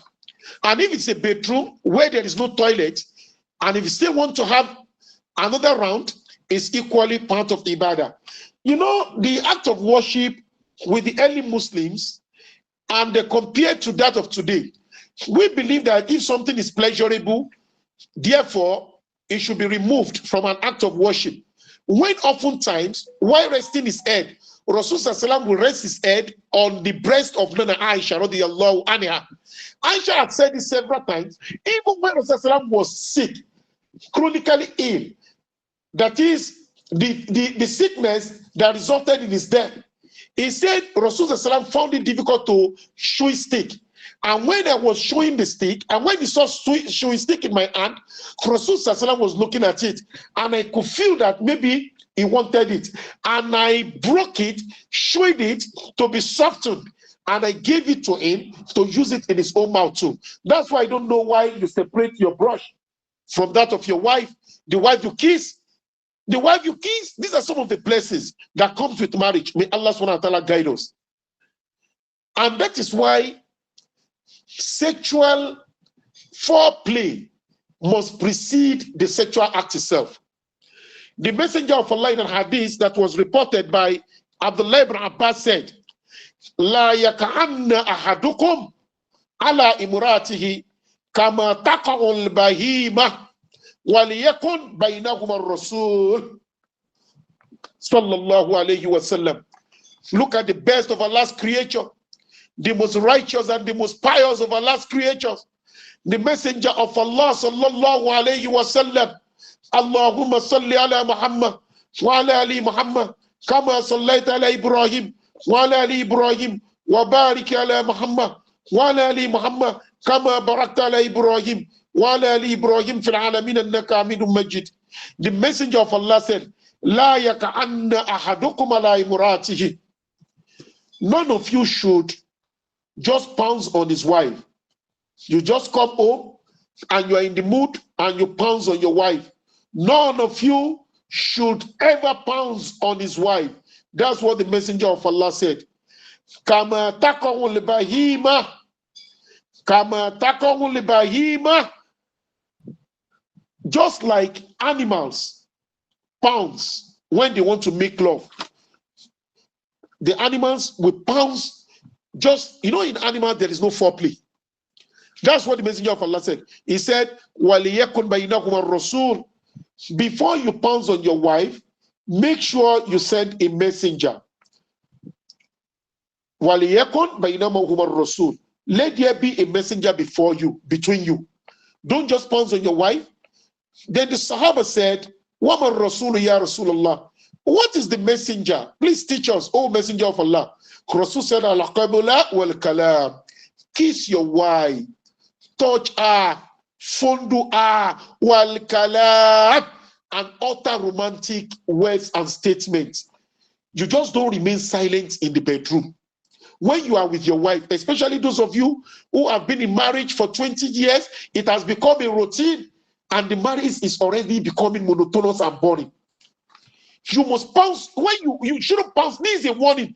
If Rasul commanded and you violate it, you have committed a sin. Don't handle your wife roughly. So you must precede it with foreplay. That's what Rasul said. Al-Qabla, kiss her, wal-kalam, and other statements. What are the statements? Even if it is lie you want to tell. Even if it is lie, but I advise you not to be deceptive. Wallahi, you are so beautiful. Wallahi, you are beautiful. Each time I come to you, I don't know. You are the best thing that had happened to me. I pray, may Allah never make me commit zina. Any other woman to me does not. I love you. I love you. I love. And you know all those, the way you say it, the voice with which you say it, how silent you say it, how loud you say it. But because the wall of your bedroom is thick, say anything. And you know, the way you say it really matters. You don't say it like a behemoth too. Behemoth is an animal. Meh, that is behemoth. So you don't love, I love you. I love you. I really care about you. Oh, it's not romantic, brother. And the way the brother says it, lady sister also say it. Thank you. You know, I mean, it's from you people we heard about bedroom voice. We've never had it. I don't know it. You are the one that says bedroom voice. And for that reason, what the Messenger of Allah means in this hadith is, kiss your wife. Kissing is part of Islam. Fondly, touching every part of the body, including the breast, is part of Islam. Now, people ask the question, fingering is equally part of Islam. And it's part of Islamic, because we are talking about the sexual act of worship. Fingering is part of it, not with vibration or vibrator, and not with toys. Sex toys is absolutely forbidden in Islam, and the use of vibrator is equally forbidden. Then people talk about blowjob, that in that situation, can you do it? I think that is what is known as oral sex. Of course, without swallowing the semen, there's nothing wrong in it. Because when you swallow the semen, it's not different from you eating from the human flesh or drinking the human blood. You can also do that. Blowjob is part of Islam. And people also talk about what they call head giving. Wallahu a'lam, when a man lick the private area of the woman. Islam does not find it offensive, except if it is not hygienically approved by medical or health science. If it is healthy, but yet recently there is consistent warning against it, that it brings about the cancer. Why can't you avoid it? Why can't you avoid it? Because around that area you have a lot of secretion. You have a lot of secretions. Why can't you avoid it? But ordinarily in the Sharia, it is permissible. There's nothing wrong in it if hygiene is ensured. What about breast sucking? This is equally permissible, even if the breast milk is produced. There's nothing wrong in it. But can you drink this breast milk? It's not encouraging in Islam. Scholars of Islam have discussed a lot of things, including Imam Abu Hanifa, Imam Malik. The time does not permit me. Otherwise, I would have brought a lot of hujjah. There is nothing bad in sucking the breast, even if it is the breast of a wet mother that comes with milk. And scholars said, if the milk is mistakenly swallowed, it is not offensive. But it's better to avoid swallowing the milk. And if it is swallowed, you have not committed a sin. And if it is, that's why we advise that you should rather suck the one that is not wet. This is equally part of Islam. May Allah subhanahu wa ta'ala guide us. Now, the Holy Prophet Muhammad sallallahu alaihi wasallam has taught us a lesson that when a man is penetrating his wife, he must do the known prayer. Allahumma jannibuna shaitan wa jannibu shaitan ma razaqtana. Oh Allah, distance us from the devil and distance the devil from what you have provided for us. And that's why, even if you are not contemplating impregnating your wife, you must always precede sexual penetration with this prayer, especially when we know that genes are all around us. And one of the things they do as evils is to join a man in making love to his wife. And this may consequently result in the possession of the woman, or may attract the jinn ashik, lustful jinn, into the inner chamber of the house. For that reason, always precede penetration with the requisite prayer. Allahumma jannibuna shaitan wa jannibu shaitan ma razaqtana. And one thing which the Messenger of Allah had categorically prohibited is approaching a woman from the anus. La ta'tu nisa fi adbarihin. Rasul said, do not penetrate your wife from the anus. It is absolutely wrong, and there can never be any justification for penetrating a woman from the anus. This is equally forbidden in Islam. Then in the sexual act, scholars of Islam has given us a lot of explanations, and they have taught us many lessons. Like, for example, Imam al-Ghazali, he said, وَيَنْبَغِي أَنْ يُلَاعِبَهَا قَبْلَ الْجِمَاعِ وَيُلَاطِفَهَا, that it is necessary to make foreplay with one's wife and to be compassionate in this act, وَيَقْضِ حَاجَتَهَا كَمَا يَقْضِ حَاجَتَهُ, and you should find a way of relieving. When you relieve yourself, make sure your wife is equally satisfied and relieved. فَإِنَّهَا بَشَرٌ مِثْلُهُ, because your wife is a human being like you. وَلَهَا شَهَوَةٌ, and she also has her own passion and lust. فَلَيْسَ مِنَ الْإِنصَافِ أَنْ يَقْضِي وَتْرَهُ وَيَتْرُكُهَا. It's not part of the rulings in Islam that after your orgasmic experience, relieving yourself, and you leave your wife unsatisfied. That is, after a man has satisfied himself, he must remain thus in the act until the wife is equally satisfied. Ibn Qayyim al-Jawziyah, in his book Zad al-Mi'at, while describing the Messenger of Allah's act of sexual life, he said, وَكَانَ مِنْ عَدِيهِ, is one of the sunnah of the Holy Prophet Muhammad, مُلَاعِبَةَ أَهْلِهِ, to always make a foreplay or romance with his wife before he makes love. وَتَكْبِيلِهِمْ, he will kiss them. وَكَانَ يُبَاشِرُ أَهْلَهُ وَيُقَبِّلُهُمْ وَهُوَ صَائِمٌ, so much that Rasulullah will play with members with his wife, and وَيَقْبِلُهُمْ, and he will also kiss them وَهُوَ صَائِمٌ, while he is fasting. وَكَانَ أَرْحَمُ النَّاسِ وَلَتَفَهُ بِعَلِيهِ, is the most compassionate and merciful of people. Then Imam al-Nawawi in Sharih Muslim said, وَفِي إِسْتِحْبَابُ الْمَلَاعِبَةِ, that it is encouraged to make foreplay with one's wife, وَالْمَزَاء, and to even make your wife comfortable, laugh, and pleased, مَعَ الزَّوْجَةِ, with your wife, وَتَأْتِ بِهَا قَبْلَ الْجِمَاعِ, and you must always take in one's time before, you must take your time before penetrating for the intercourse.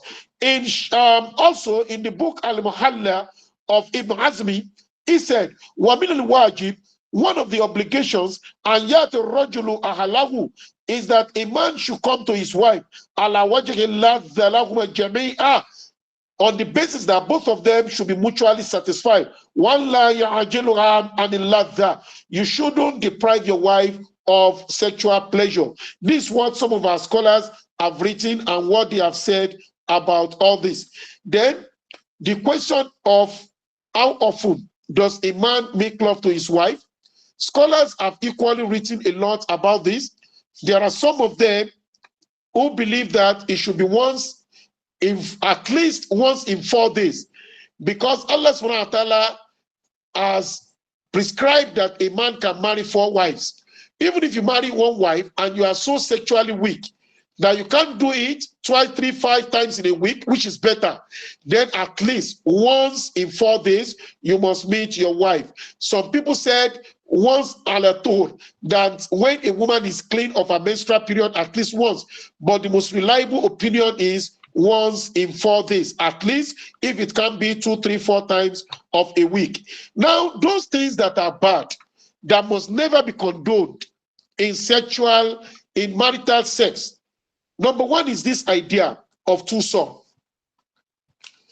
Twosome is haram, and whoever does it will be punished by Allah. Even if all those involved are married together. The Waringida, the first wife, and the Amaria, and the second wife, they are not married. There is no lesbianism. Each one of them is married to the husband. So each one of them is only entitled to the man, and they are not entitled to each other. Number two, Islam does not permit women to see a woman to see complete nudity of another woman. Then number three, it is part of fahisha, and it must be discouraged. So if one now finds herself with the husband who wants twosome with his co-wife, then try to convince him. Make every effort to convince. The same thing is applicable to penetration through the anus.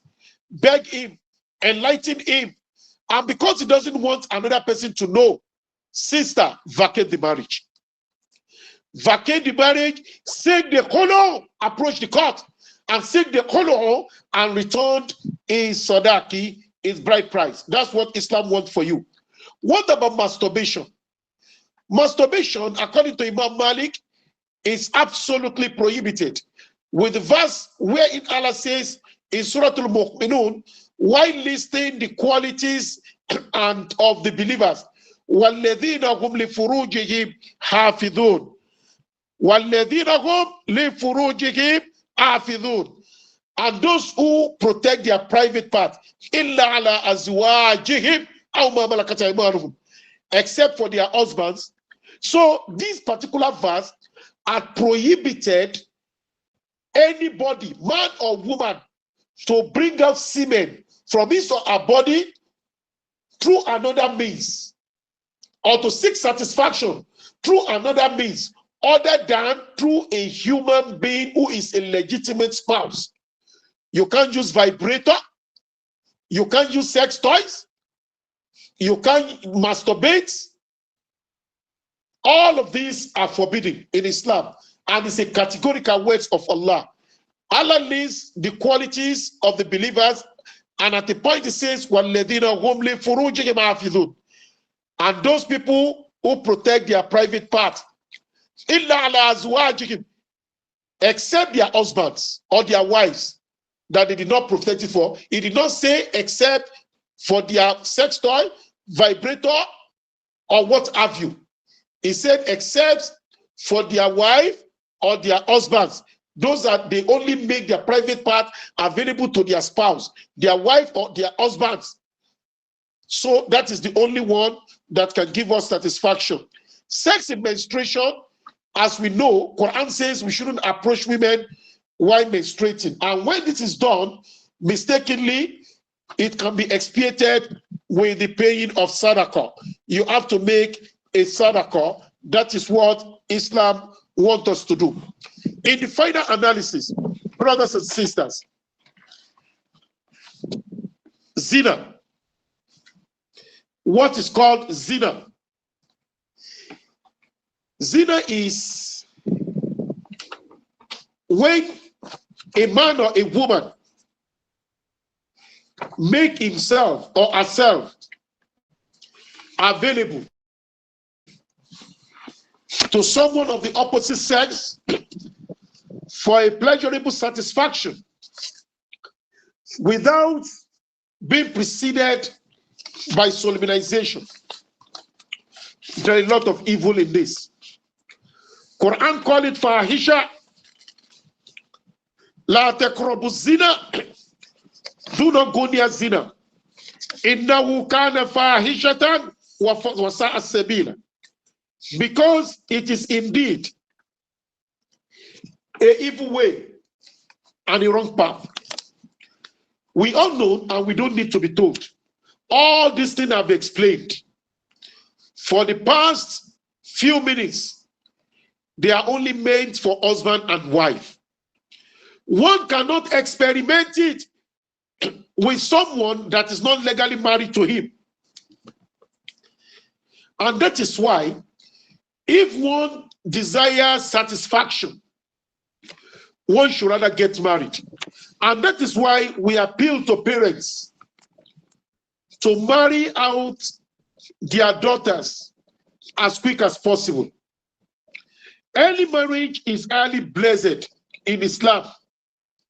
And we equally appeal to widows and divorcees on their own too. If Allah subhanahu wa ta'ala open way for them to equally get married, and they shouldn't delay. Any attempts to delay marriage beyond the necessary time would definitely bring shaitan into one's life. But let me summarize the evil of zina. Some people, yes, we know that even if someone commits zina and is still praying 5 times daily and he believes in the oneness of Allah, is still a Muslim.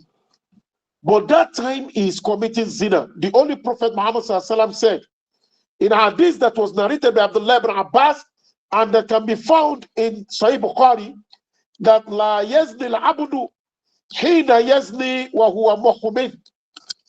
Someone who is committing zina, that time he is in the heart. When he's doing, he's not a Muslim. You can imagine the idea of someone in an act, and that act has completely removed him from the fold of Islam. When someone is committing zina, that time he is committing zina, is not a Muslim. Another evil of zina is that those who commit zina, Allah will deprive them his own response to their prayers, even if they do tahajjud. If they are very consistent with tahajjud, Allah subhanahu wa ta'ala will deprive them the reward.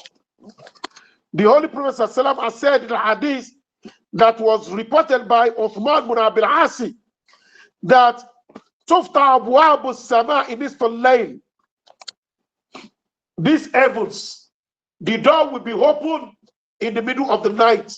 Fayunadi munadin, and a caller will call, Al min da'i fayustajab lah. Is there anybody who is calling Allah, seeking the help of Allah, fayustajab lah, so that it can be answered? Al min sa'ilin, is there anybody who is asking for help, fayu'ta, so that Allah can guide him, can grant him? Al min makurubin, is there anybody who is anxious, disturbed, worried, fayufurajulahu, so that Allah can break the door of his worry and resolve his problem? Fala yabqal Muslim yad'u bi da'watin illa istajaba Allahu azza wa jalla lak illa zabiyata tas'a bi farijiha. The Rasul said, there is nobody who will be in the middle of the night or during the day crying unto Allah, begging him to solve his problem, to give him protection, to resolve his affairs, to rectify his affairs, except Allah will grant it. Except illa zaniya, except a woman who is promiscuous. Illa zaniya, except a woman who is committing zina. She is hustling with her private parts. Allah will not answer her prayer. If you are living this life, try as much as possible to find a way out of it. And there is no sin which Allah subhanahu wa ta'ala will not forgive. May Allah subhanahu wa ta'ala guide us. The wrath of Allah was upon someone who commits zina, so much that In Islam, all these witnesses that we have said, that people will bear witness in the court. Rasul said, La tajuzu shahadata kha'in, wala kha'ina, wala zani, wala zaniya, wala dhi gumri ala akhihi.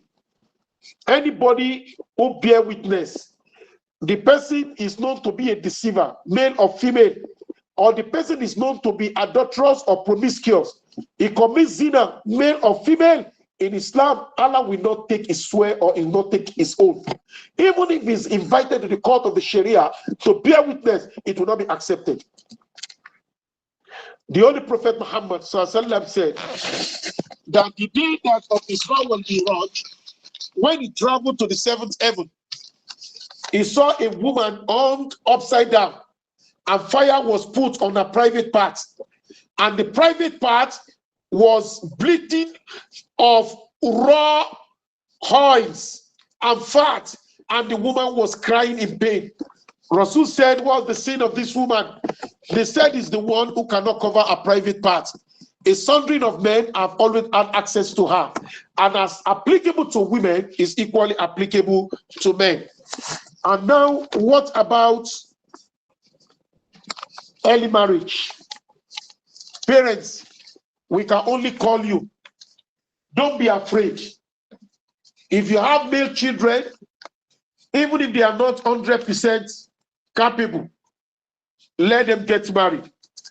Because if you do not allow them to get married and they are committing zina under you, you will share part of the sin on the day of Qiyamah. Each of your daughters that is stripped naked by a man not lawful to her and who sleeps with her shall put you in trouble on the day of Qiyamah. And let me tell you a secret. Alas, no parent knows his son or daughter. If you continue to beat your chest that you know your daughter and you know your children, this is indeed an absolute lie. No parent, wallahi, tallahi, thumma billahi, the height of self-deception is to beat your chest that you know your daughter. Nobody deceive him or herself as someone who claims that he knows his son. You don't know them. And that's why we appeal to you that be compassionate with them, assist them to grow in Iman. Let them be part of programs like this and win their confidence. If they are willing to get married, let them freely come to you. Daddy, I want to get married. Have you gotten someone? No, I don't know if you can help me. Let them be free to talk to you. The same thing happens to women too. Seek the confidence of your sons. Let your son be free with you. The righteous of the past, they were free with their parents. Let them come to you. Many of them are dying silently. In their loins are boiling desire, but they don't have any legitimate ways of expressing it. If it becomes so tense, anything may happen unknown to you, and you'll be called to account on the day of Qiyamah. And the Quran says, وَانْكِحُوا الْأَيَّامَ مِنْكُمْ وَالصَّالِحِينَ مِنْ عِبَادِكُمْ وَإِمَائِكُمْ إِنْ يَكُونُوا فُقَرَاءَ يُغْنِيهِمُ اللَّهُ مِنْ فَضْلِهِ وَاللَّهُ وَاسِعٌ عَلِيمٌ. Marry out your daughters, even the orphans whose parents have died, assist them to get married, including the widows and divorcees. But if a widow or divorcee believes that she can manage herself without falling into temptation, the better. Because even at that, there are a lot of crises today. When they become so vulnerable and people take advantage of them. And that's why I've always advocated for Muslim community. There is nothing bad in a Tadhkiroh community like this from becoming a community of believers where people can assist one another, can attend to one another's problem. You can imagine a widow whose husband had died, and you know members of the family, the husband's family, oftentimes they abandon such women and their children. And even the Muslim community does not care, especially if this woman does not even have a teacher or someone she can confide in. She dies alone. She takes her decision alone. Worse still, she runs the affair of the little ones, of the children alone. And oftentimes, there is confusion and there is misguidance if she's not encountered by an exploiter. But if there is a community of believers, there will be mutual help. Maybe widows are struggling, striving to manage the affairs of their children alone, even not only in terms of money alone, even that one is inclusive, that we must care for them. What about these children's school fees? What about these children's health? You have to ask after them. Sisters, if your husband cared for a widow, you could have been in a similar situation. Don't cause problem. Don't cause problem. Don't frustrate. Don't bring in trouble. Every family must be concerned about another bereaved family. That is Islam, including the divorcee. Let's care for them. Let's come together. Let's assist. If only the children. A woman that doesn't have anybody, and that's why when your husband is alive, he asks you not to do with anybody. Don't be close to this. Don't be close to this. Don't be part of them. I don't want you to be part of this Jama. Don't do this. No, don't listen to this teacher. Don't listen to this. And when the worst happened, you now stand there, become angry. You think you can do it alone? You can't. And the same thing happens to women too. That you convince your husband, don't be part of this, don't be part of this. If the man dies before you, you will be the one. Who can the widow, who can the widow confide in? Please stop. Except few of them who are lucky. Many of them eventually have miserable life ravaged by criminals' exploitations. May Allah rectify our affairs. The Quran now concludes, وَلِيَعْسْتَعْفِفِ الَّذِينَ لَا يَجِدُونَ نِكَاحًا حَتَّى يُغْنِيهُمُ اللَّهُ مِنْ فَضْلِهِ. Those who cannot get married because they don't have money, let them exercise self-restraint. It's a Quranic verse in Surah An-Nur, verse 32, 33. Those who don't have money, men who don't have money to get married, let them exercise self-restraint. If you have never committed zina in your life, be grateful to Allah and insist and try as much as possible to exercise self-restraint and to plan to marry as quick as possible. It shall be in your record of deed that you have never committed zina. The same thing is applicable to women. إن هذه التذكرة فمن شاء اتخذ إلى سبيل ربي. السلام عليكم ورحمة الله وبركاته. وعليكم السلام ورحمة الله وبركاته. Jazakumullah khairan to our Sheikh for this session of Tadhkiroh. We will now move quickly to our question and answer session. Anyone who has a question can send it to the in-call messages, or they can raise their hands up so they can be called. Hajja Habiba Mahmoud, you can unmute your mic and ask a question, please.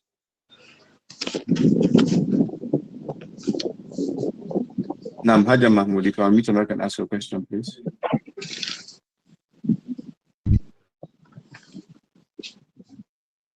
No. Malam Lukman Amo, you can unmute your mic and ask a question, please, sir. Assalamu alaikum wa rahmatullahi wa barakatuh. Wa alaikum assalam wa rahmatullahi wa barakatuh. Yeah, Sheikh. No. Alhamdulillah, I have been receiving your messages about this program, but fortunately for me, today is the first time I just remember that to join the session. I joined a bit very late, but I'm able to grasp the topic of the discussion. I just want to commend your effort. It's not as if I have any question particularly. I want to commend your effort and pray that Allah continue to assist and guide you, and also assist all the listeners to be able to imbibe, whatever teachings that you are, passing through. That's a reward for each one of us in Yom Al-Qiyamah. So maybe we'll talk after the program, inshallah. The Sheikh. Jazakumullah khair, Malam Lukman Amo. The powerful and the formal Amir of Abuja Muslim Forum. Your Yeah, era Sheikh. was glorious as the Amir. Alhamdulillah.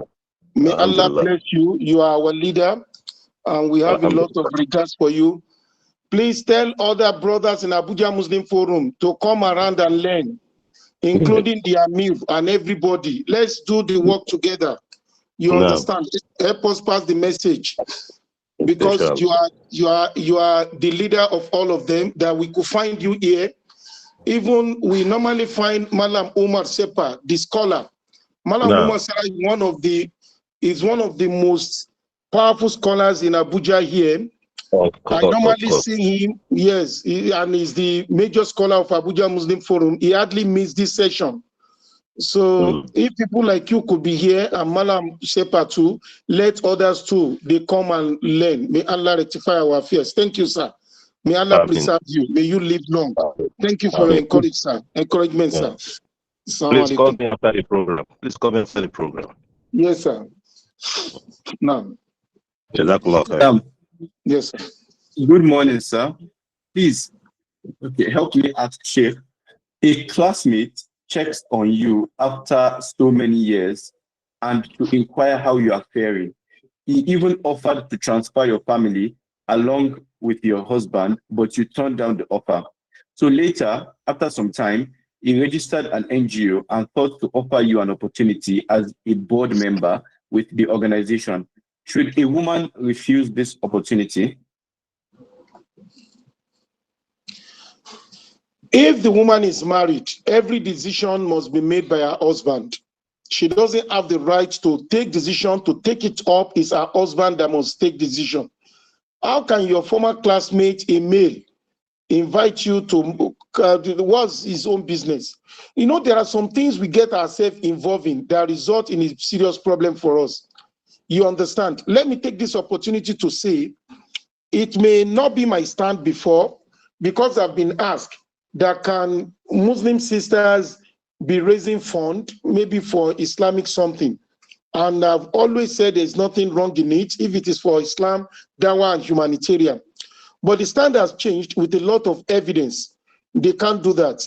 And that's why the organization that I mentor, Al-Qanitat, may Allah preserve them, may Allah honor them, may Allah continue to strengthen the system. I put a call to the Amira last week that the idea of them, the sisters raising funds from males should be stopped. I advise that it should be stopped. Don't raise, you may announce, let me talk about those ones. It shouldn't be a public thing, but because these are my sisters, you may put public notice raising money. Everybody is dropping. Walila ilhamd. There's nothing bad. But for a sister to go to a brother, do you get it now? Come and do this. Come on. No. I want to be like please stop doing that. So the same thing, if a man is offering you assistance when you are married, do you understand? Asking your family to relocate. That's not, except your husband buying into it. And your husband buying into it could be risky too for the family. But now putting you in the board of what? Board of what? Please, some of us don't want to agree with what Allah had decreed for us. You've chosen that husband, it's your husband. You know, the idea of making choice of a spouse, whether wife of a husband, it goes beyond a mere choosing. It goes beyond a mere choosing. A mere choosing. You have to think very well. You have to pray very well. Do you get it now? Someone close to me, for example, who feels that I want to get married. I said, okay, these are all the sisters available. I brought out all the young ladies of people who are close to me. You can marry from any one of these. Do you get it now? I will just put a call to the parents that I need their daughter. You can do this, and you can do get it, but with a warning. I'm not going to choose for you, but you have to really pray and be careful. The same thing happens to women, ladies too. So whatever you find in your pack of marriage, You should be patient with it. You should be patient. You understand? The fact that your classmate is now successful and your husband is still hustling, you have to be very, very careful. Otherwise, you see, there are more to life than the pleasure of wealth. Do you understand? What you do not have, your children may have far beyond. I mean, we know that children of the poor, they are usually the successful ones. No, there is no, the circle of poverty is not realistic. No. The circle of poverty is not realistic.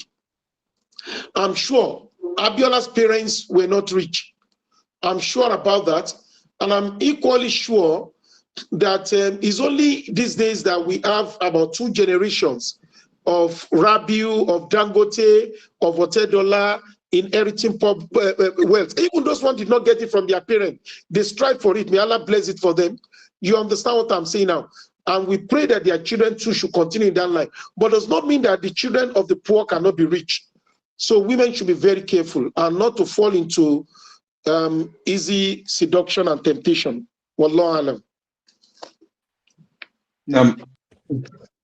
Madam Mubarak Hamzat, you can unmute your mic and ask your question, please. I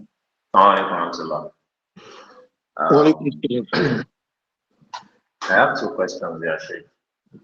The very first one is that in modern courts of in Nigerian courts now, can we also go there to swear an oath, probably as witness in a case or thereabouts? The second question is that is the Quran, is it part of the attributes of Allah? When you said we can swear with the names and attributes of Allah, can we also swear with the Quran? And lastly, please, the case of Lian, can a woman also initiate that particular situation against her spouse? That's my answer. Barakallahu fikum. Starting from the last one, a woman, Quran does not mention that a woman can initiate li'an, that is to swear and curse against her husband. It's only the husband that it can come from. Then number 2, can we take oath in the conventional court? Yes. And we continue to work and strive for the establishment of Islamic State. It should be our responsibility. We should pray for it. We should strive for it. And this effort is part of it. So there's nothing, what we have now is still the court that is on ground. Then what is the third question, sir? The Quran, is it part of yes. On whether we can swear with the Quran, there are divergent views about it. There are divergent views, but what we can swear with is the name of Allah. There is no doubt about that. But scholars are divided on whether we can swear with the Quran, just like whether we can use the honor of the prophets to pray. That with the honor of the prophets, scholars are divided about that. On where I stand, it is safer to stand with swearing with Allah, but if someone swears with the Quran or take an oath with the Quran, I may not find him blameworthy, because some reputable scholars who are far better than I am in piety and knowledge, they justify swearing and taking oath with the Quran. Wallahu alam. Assalamu alaikum, Sheikh. During the Isha prayer, an imam lost his ablution after completing 3 rakah and appointed one of his followers to continue leading the prayer. However, the person appointed had joined the congregation late and had only prayed 1 rakah with the imam. How should this follower properly complete the congregational prayer and make up for his own missed 3 rakah? The imam shouldn't have chosen someone who did not start the prayer with them. At least the imam knows those who start the prayer with them. He should rather choose those who start the end from those who start the prayer with them. Wallahu alam. Now, Hajia Radia Zakaria Lawal, you can unmute your mic and ask your question, please.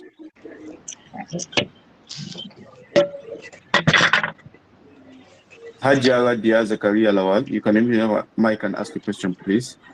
Okay. Hajja Nafisa Ame, you can unmute your mic and ask your question, please. Assalamu alaikum wa rahmatullahi wa barakatuh. Wa alaikum assalam wa rahmatullahi wa barakatuh. Jazakumullahu khairan ya Sheikh. I'm really impressed with this presentation. It's actually spiritual. Ya Sheikh and my brothers here, please. I'm experiencing some issues. I kindly need your prayers. Thank you very much. Okay, that's Sister Nafisa Ame, is that?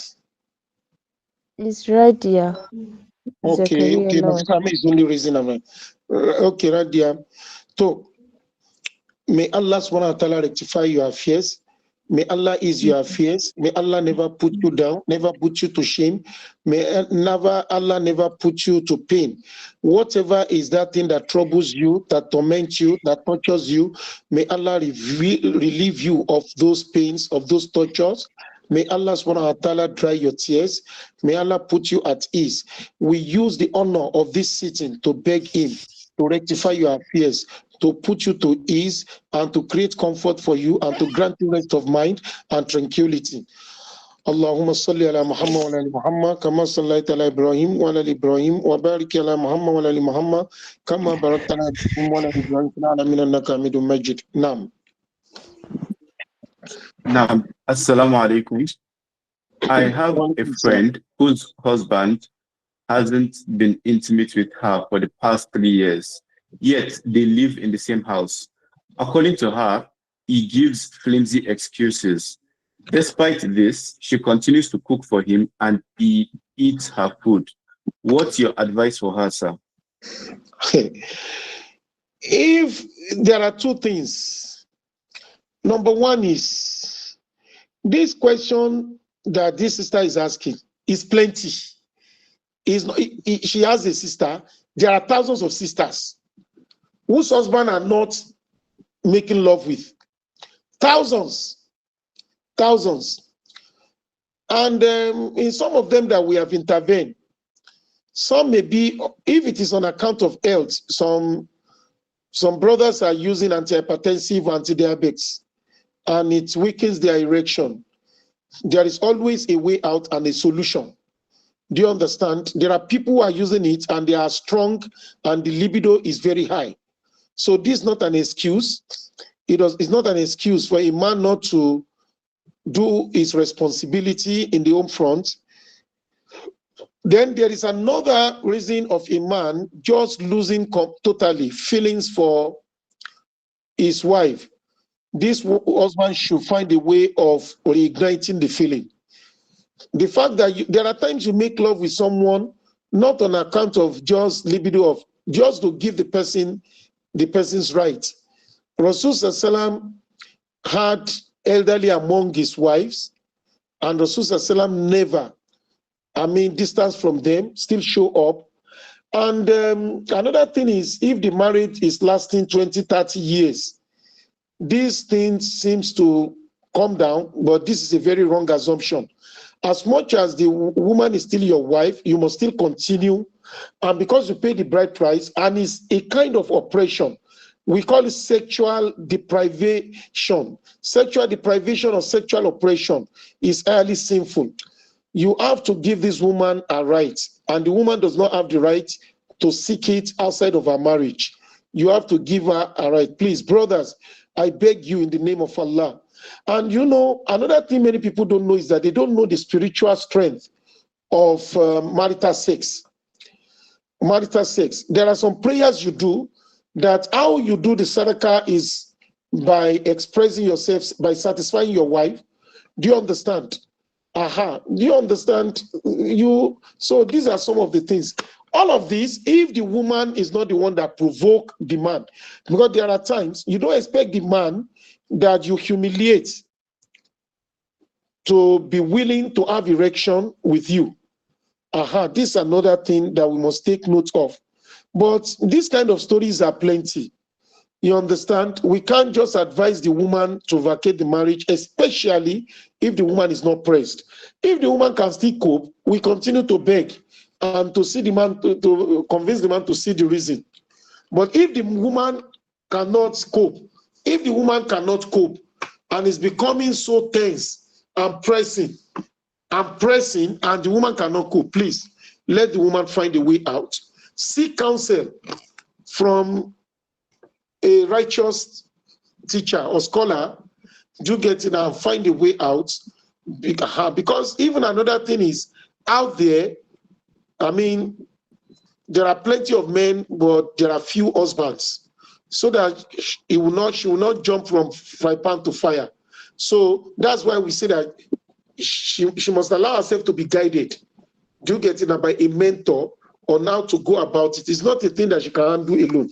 May Allah rectify her affairs, and I really sympathize with her. Assalamu alaikum. Wa alaikum assalam. Now, inshallah, for today, this is where our question and No, answer please let session them will ask end. questions. We kept them waiting for almost 30 minutes Thank because you, I'm on sir. Thank you, transit. sir. I'm on transit. Let me apologize for that. What happened this morning? I was on transit and I couldn't get myself. Do you get it now? And it's an important long journey. Do you get it now? Away from my place of abode. Please, let's allow them. Let everybody answer questions. Ask questions. Bismillah. All right, sir. How many more questions should we take, sir? Okay, here I see Munira, I see Zulfa, I see Nafisa, I see Abiba, I see Isa, I see Adedeji. Please, let those 6 people.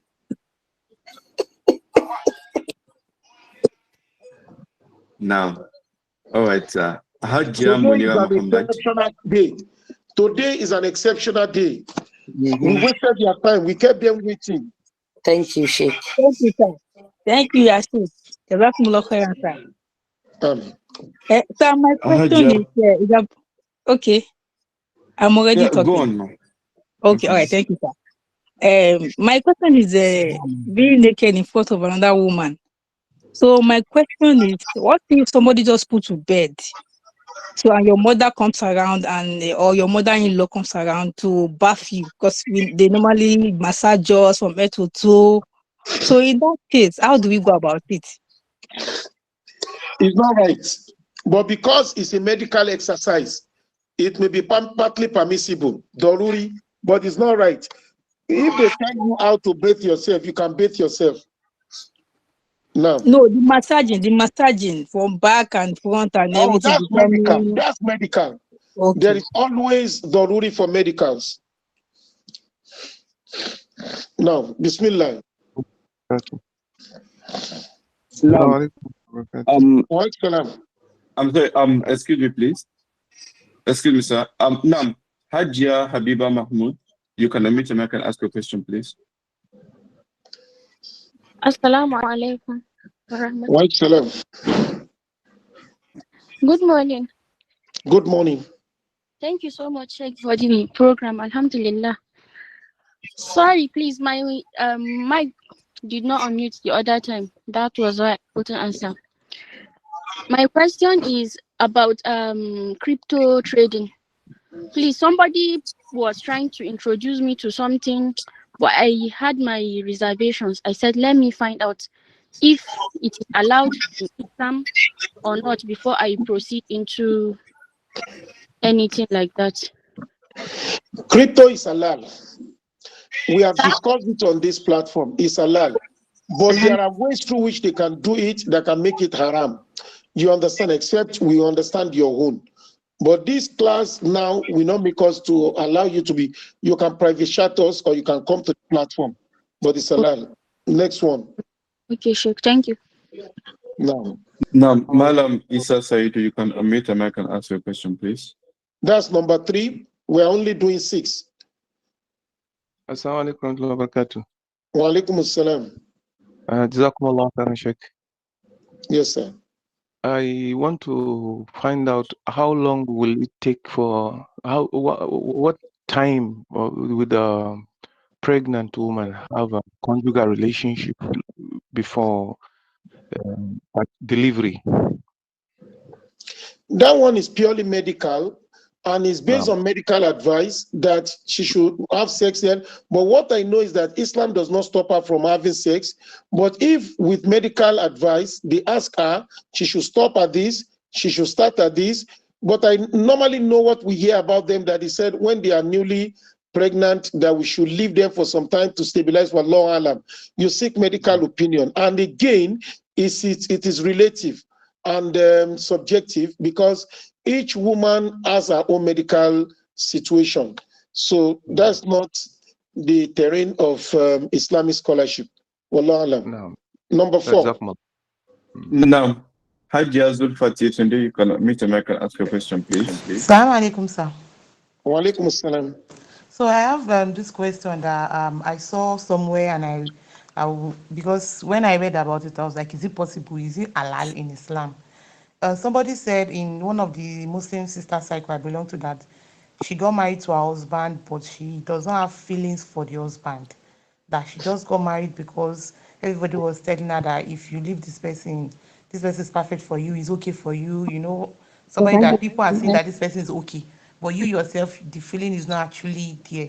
At first, she said she rejected the proposal, but later she accepted the proposal. Now they have a child together, but she said she is not interested in the husband, that she forced herself to allow the husband touch her, that she is in love with the friend of the husband, and the friend of the husband is married, that she did not know if she should seek for divorce, then ask the man out, that's his her husband friend out for marriage.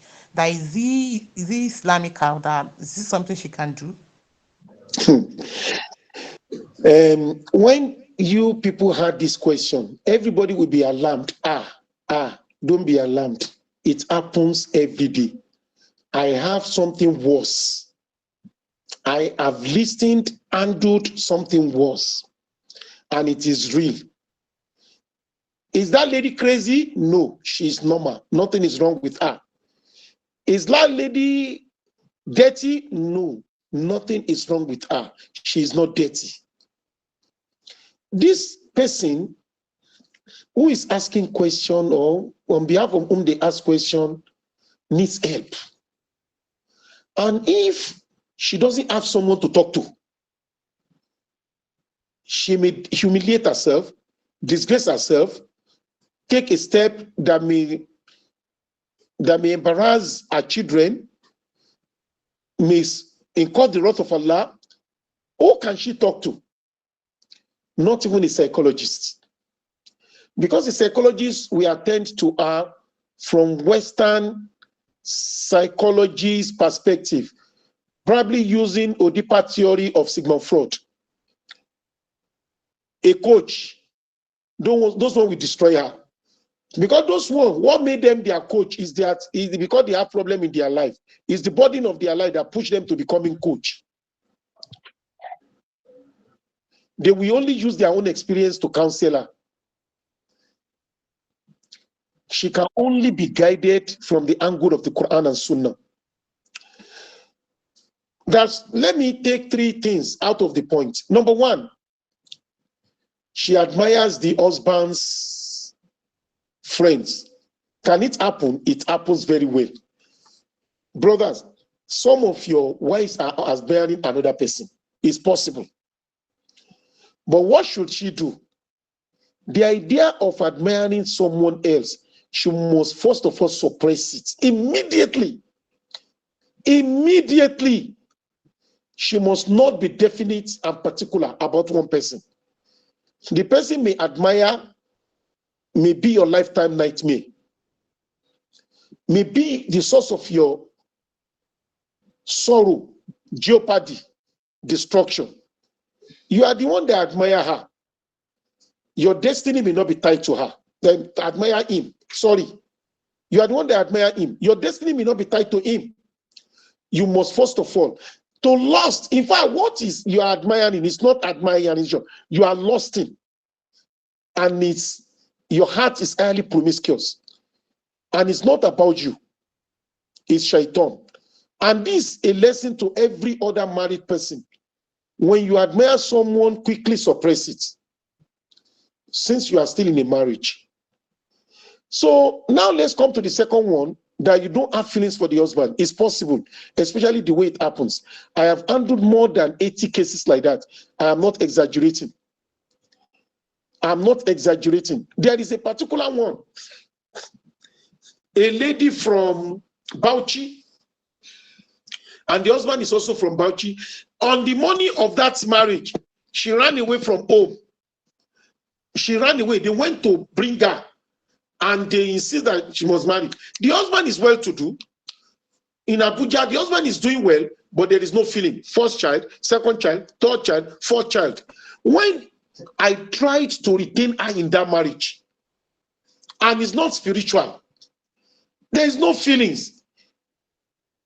She did not even have orgasm in the marriage. She never enjoyed sex, but she was getting pregnant. How could life be miserable? There is this thing they call chemistry. There is no chemistry. Do you get it now? Me, I got to know chemistry. I say, Sheikh, I don't have chemistry for you. Do you get it now? You don't need to have chemistry for you. If Allah destined biology between us, everything will be resolved by physics. So he now said, I now told this sister, when it became so difficult, I now directed her to meet Ustaz Abdul Fattah Adiyemi, a renowned marriage counselor. I met them. This one talked to them, met the husband, did all the effort, nothing worked. And we did a lot of things. Eventually, this lady, after 6 children, after that time, another 2 children came home, she left the marriage. The other time we now met, I said, now that you have left, how do you feel? I said, I am happier.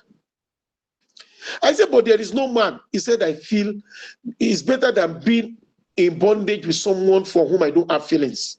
So this thing is real. And that's why, consider that. That's another thing.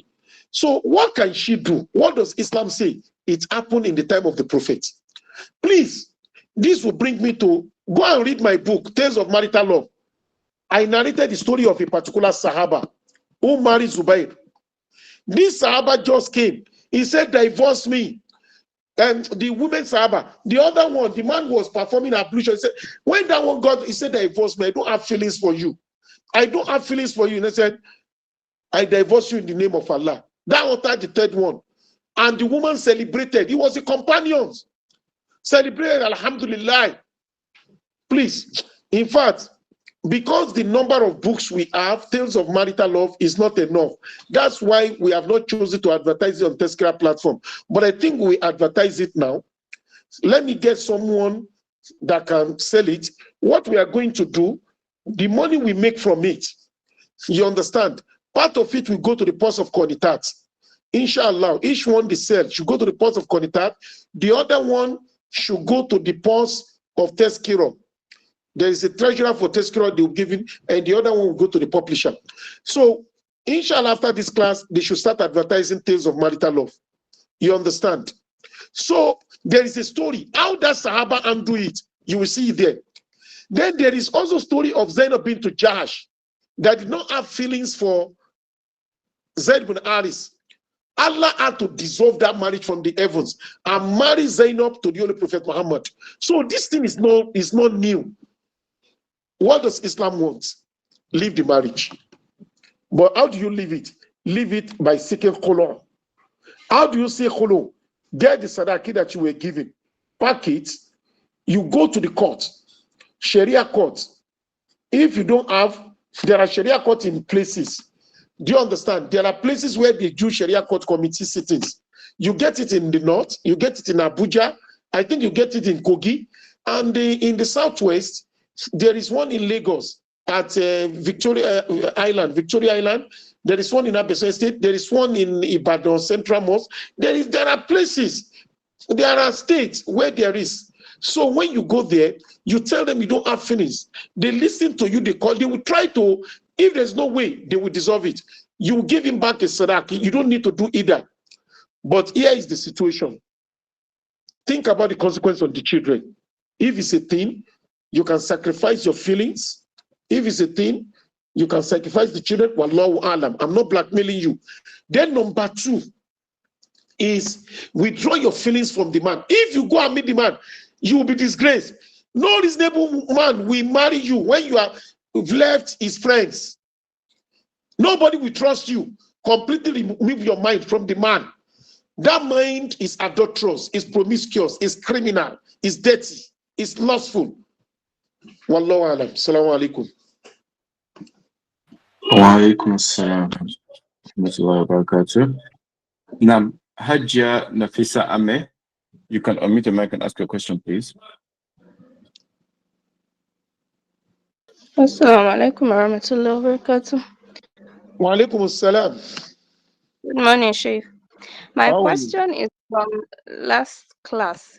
You mentioned henna being part of something that is considered the zina of women.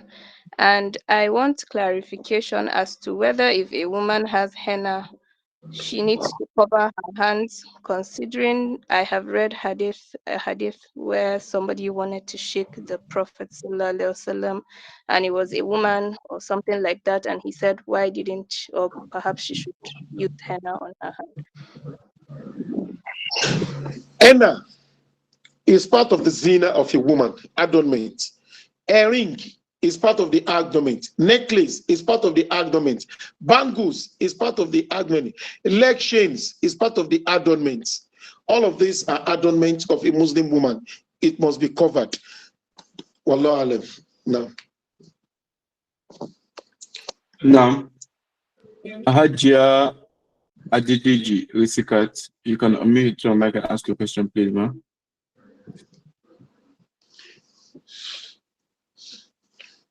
Hajia Adidiji Risikat, you can unmute your mic and ask your question, please, ma'am. Assalamu alaikum warahmatullahi wabarakatuh. Wa alaikum assalam. Thank you very much, Ya Sheikh. May Allah subhanahu wa ta'ala increase your knowledge and wisdom. Thank you for the lectures on this weekly basis. May Allah reward you. My questions are very short, and they are just 3 questions. They're very short. One, you spoke about matchmaking our children when they are ripe for marriage. But I don't know, these days, most of our children, both male and female, when you tell them about matchmaking or you try to do matchmaking, they will just laugh at you. And these are children that Islamically, they are okay. They even preach for us that they are parents. But when you try to initiate matchmaking with them, they don't really go by it. So I don't know why. So that is one. The second one is on this IVF of a thing for this problem of infertility on some of our married couple. The donation, I know infertility, I believe partly that probably is allowed in Islam. But there are cases whereby either the husband or the wife eggs or the husband's sperm cannot fertilize the eggs of the woman, or the woman's egg are not good, and they go for this donating. So that's the area I just want you to explain, Sheikh. Donating either eggs or sperm for IVF. And the third one, Shine, the issue of man not being able to meet the sexual needs of women or their wives. If the woman decide, or she's not, even if the woman is not even having the urge, and there's no fight, they are living harmoniously, and there's no any issue, no grudge.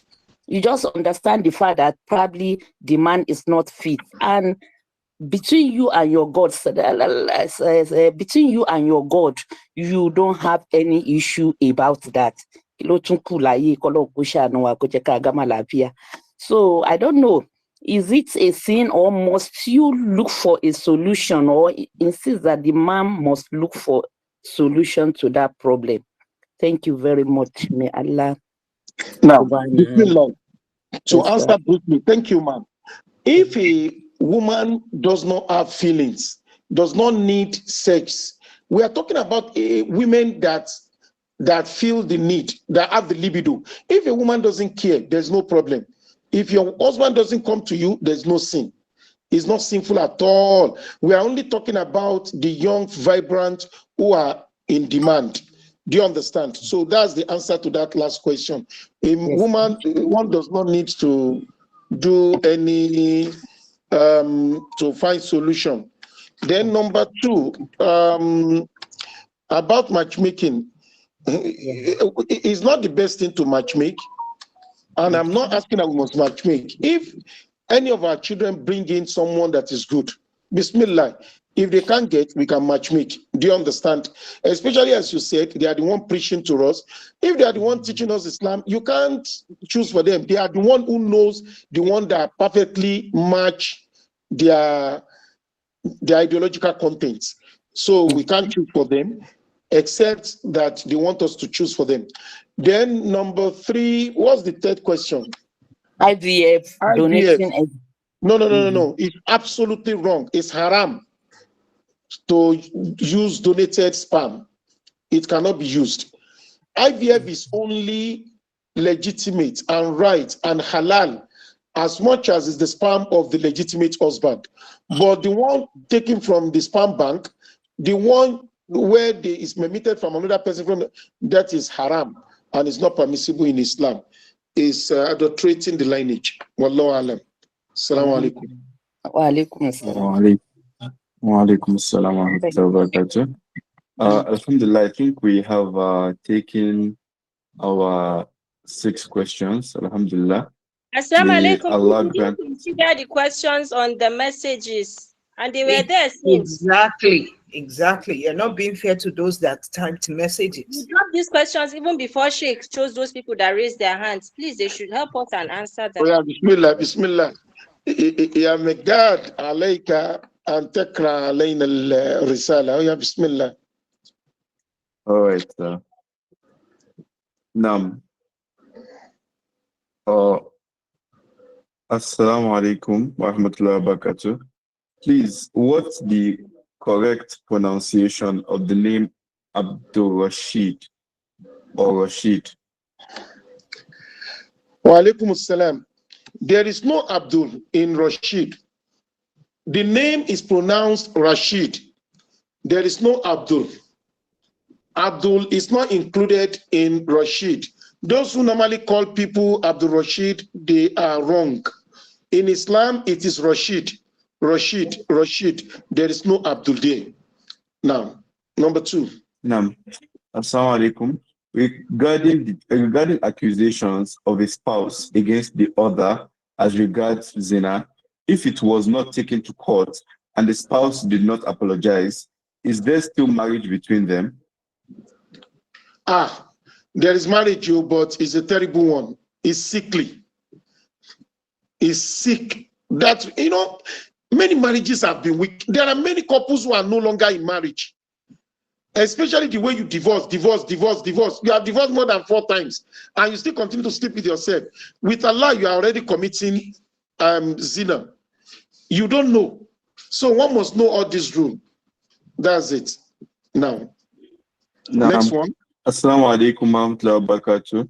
Ya Sheikh, can a widow that has just started her iddah engage herself in online buying and selling? Yes, there's nothing bad in it, as much as our privacy is not tampered with by those who are on the other side of the keyboard. The male in particular, she can do that. Nothing is wrong. Now. Assalamu alaikum wa rahmatullahi wa barakatuh, Sheikh. I suggest Sheikh clarify the real meaning of those that your right hand possesses in Surah Al-Mu'minun, because people can mischievously use it to abuse girls under their care, like house girls. He's not referring to housemaid, house girls. He's not referring to those who are under you today. It's a thing of the past. That was when there used to be slaves, and there are no longer slaves now. So that particular is no longer applicable in today's world. Now, Assalamu alaikum wa rahmatullahi wa barakatuh. If a person is asked to swear and testify in court on behalf of their agency to adopt an affidavit, but they know that some statements in the affidavit are not true, what is the Islamic ruling on taking such an oath or giving that testimony? One shouldn't go ahead to do it. One should refrain because it's haram. No. Okay. Assalamu alaikum wa rahmatullahi wa barakatuh. Please, can the Sheikh speak to the fact that though the brothers are allowed to marry non-Muslim women, it is causing a lot of challenges in the Ummah? Number one is that it leaves the sisters with very few brothers. And number two, most importantly, is that the brothers don't always make sure the wives revert. And at the end of the day, these women raise the children as Christians. Yes, that's exactly what happened. But Islam permits them to do that. But yet, I mean, considering the present situation, we should rather consider marrying Muslim sisters. That's the best thing now. Assalamu alaikum wa rahmatullahi wa barakatuh, Ustaz. How do one respond to a non-Muslim who says our prophet is promiscuous because he married many wives? It depends on where that one is said. If it is said in the north, you go and report in the courts. If anybody malign the personality of the Holy Prophet Muhammad in the north, anywhere from Kogi down to Maiduguri, report him in the courts or report him to the government, to the establishment. If it's in the southwest, show your anger. Show your anger in whatever way you can show your anger. And you can also explain to him, whoever. It's quite unfortunate. But environment where you have the right to report in the court and the court will do something, and the environment where you only need to show your anger and you explain, one is lacking in piety, the other one is glorified in righteousness. And once the students ask me in class that the guy, they talk about one Deborah, they said he was mobbed to death by some students because he insulted the prophet. They said, what will I have done if I am the judge? I said, when they bring those school students who act her to death, if they should bring them to my court, I will really blame them that they should have reported to the government, and next time they shouldn't do that, and I will tell them to go home. And wallahi, that's what I will do. So, any other question? Now, Assalamu alaikum wa rahmatullahi wa barakatuh, sir. If I join a salat of 4 rakat when they have prayed 2 rakat, please, okay, we have answered enough. Let's throw the question on the platform. Please, you know, all these one that I am answering, this 10 o'clock, we chose to answer them because to serve the punishment of coming on air late. And you see that we could not even open the camera today. And this is the first time that we'll be starting behind schedule with as much as 25 minutes to 30 minutes behind schedule. It has never happened. We have never started a program beyond 10 minutes behind schedule or 5 minutes. And this is the first time in many years of Tadhkiroh. So kindly forgive me. I'm on transit. If not because we have announced the program, we would have pulled it down today. So let them send all the questions online. You will see our moderator himself is weak. I'm not sure he had eaten this morning, and he likes a lot of food. You understand? May Allah rectify our fears. Thank you very much. Let's pray. We saw what happened in Gaza last week. peace treaty was signed, and a lot of good things happened. And we thank all the European countries and that gave the Muslim solidarity and refused to allow Netanyahu to be present. And we continue to rain our curses on President Trump of America, that may Allah destroy him, and may Allah humiliate him, may Allah put him to pain. And Netanyahu too, may Allah shame him, put him to pain, destroy him, destroy his life, his family, and anybody in the world who has sympathy for his actions. We continue to curse them. Unfortunately, even after the peace, whatever, they have killed a lot of people. They continue to kill. They said they should exchange prisoners. Hamas brought out the prisoners healthy, and you say Islam is beautiful. What did they do? They brought out our prisoners, Muslims, hands tied. They have killed a lot of people. The dead they brought, they killed them, put gun on their head. Some of them were slaughtered like dogs, and they removed different parts of their body, liver, kidney. They stole their body, they stole their heart, the heart of the believers. This is what the Jews are doing. Do you get it now? Quran says the Christians and the Jews are your enemies. Trump is a Christian. Netanyahu is a Jew. This is what the Quran says. Tasabuhum jami'a qulubuhum shatta. Do you get it now? Even though themselves they are not friends. Do you get it now? And look at, let me tell you a story, one of the Israeli narrated that was so interesting. One of those people released in Hamas. You know, there was a time during the war when we had that the Palestinians protested against Hamas, that they don't want Hamas government again. It was just last week, when they released the Israeli that we now have, you know, we're surprised. We know Gaza people can never protest against Hamas. The true story now came out. When Israel was bombing a particular place, and Hamas realized that this is where they kept the Israeli prisoners, and Hamas wanted to relocate them to a safer place. Then Hamas themselves now organized protests.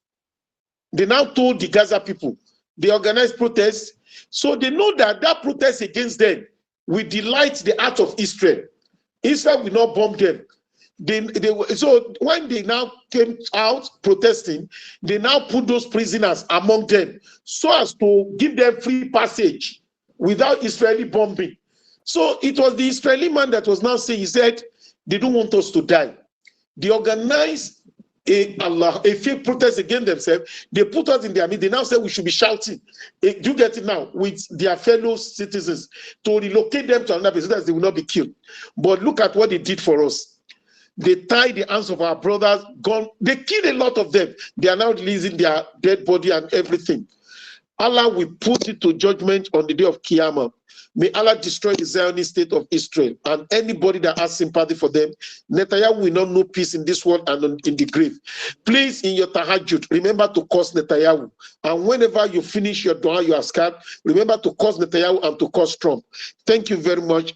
اللهم سهل لنا أعمالنا واقض حاجتنا وقنا عذاب النار سبحانك اللهم بحمدك نشهد أن لا إله إلا أنت نستغفرك ونتوب إليك السلام عليكم ورحمة الله وبركاته.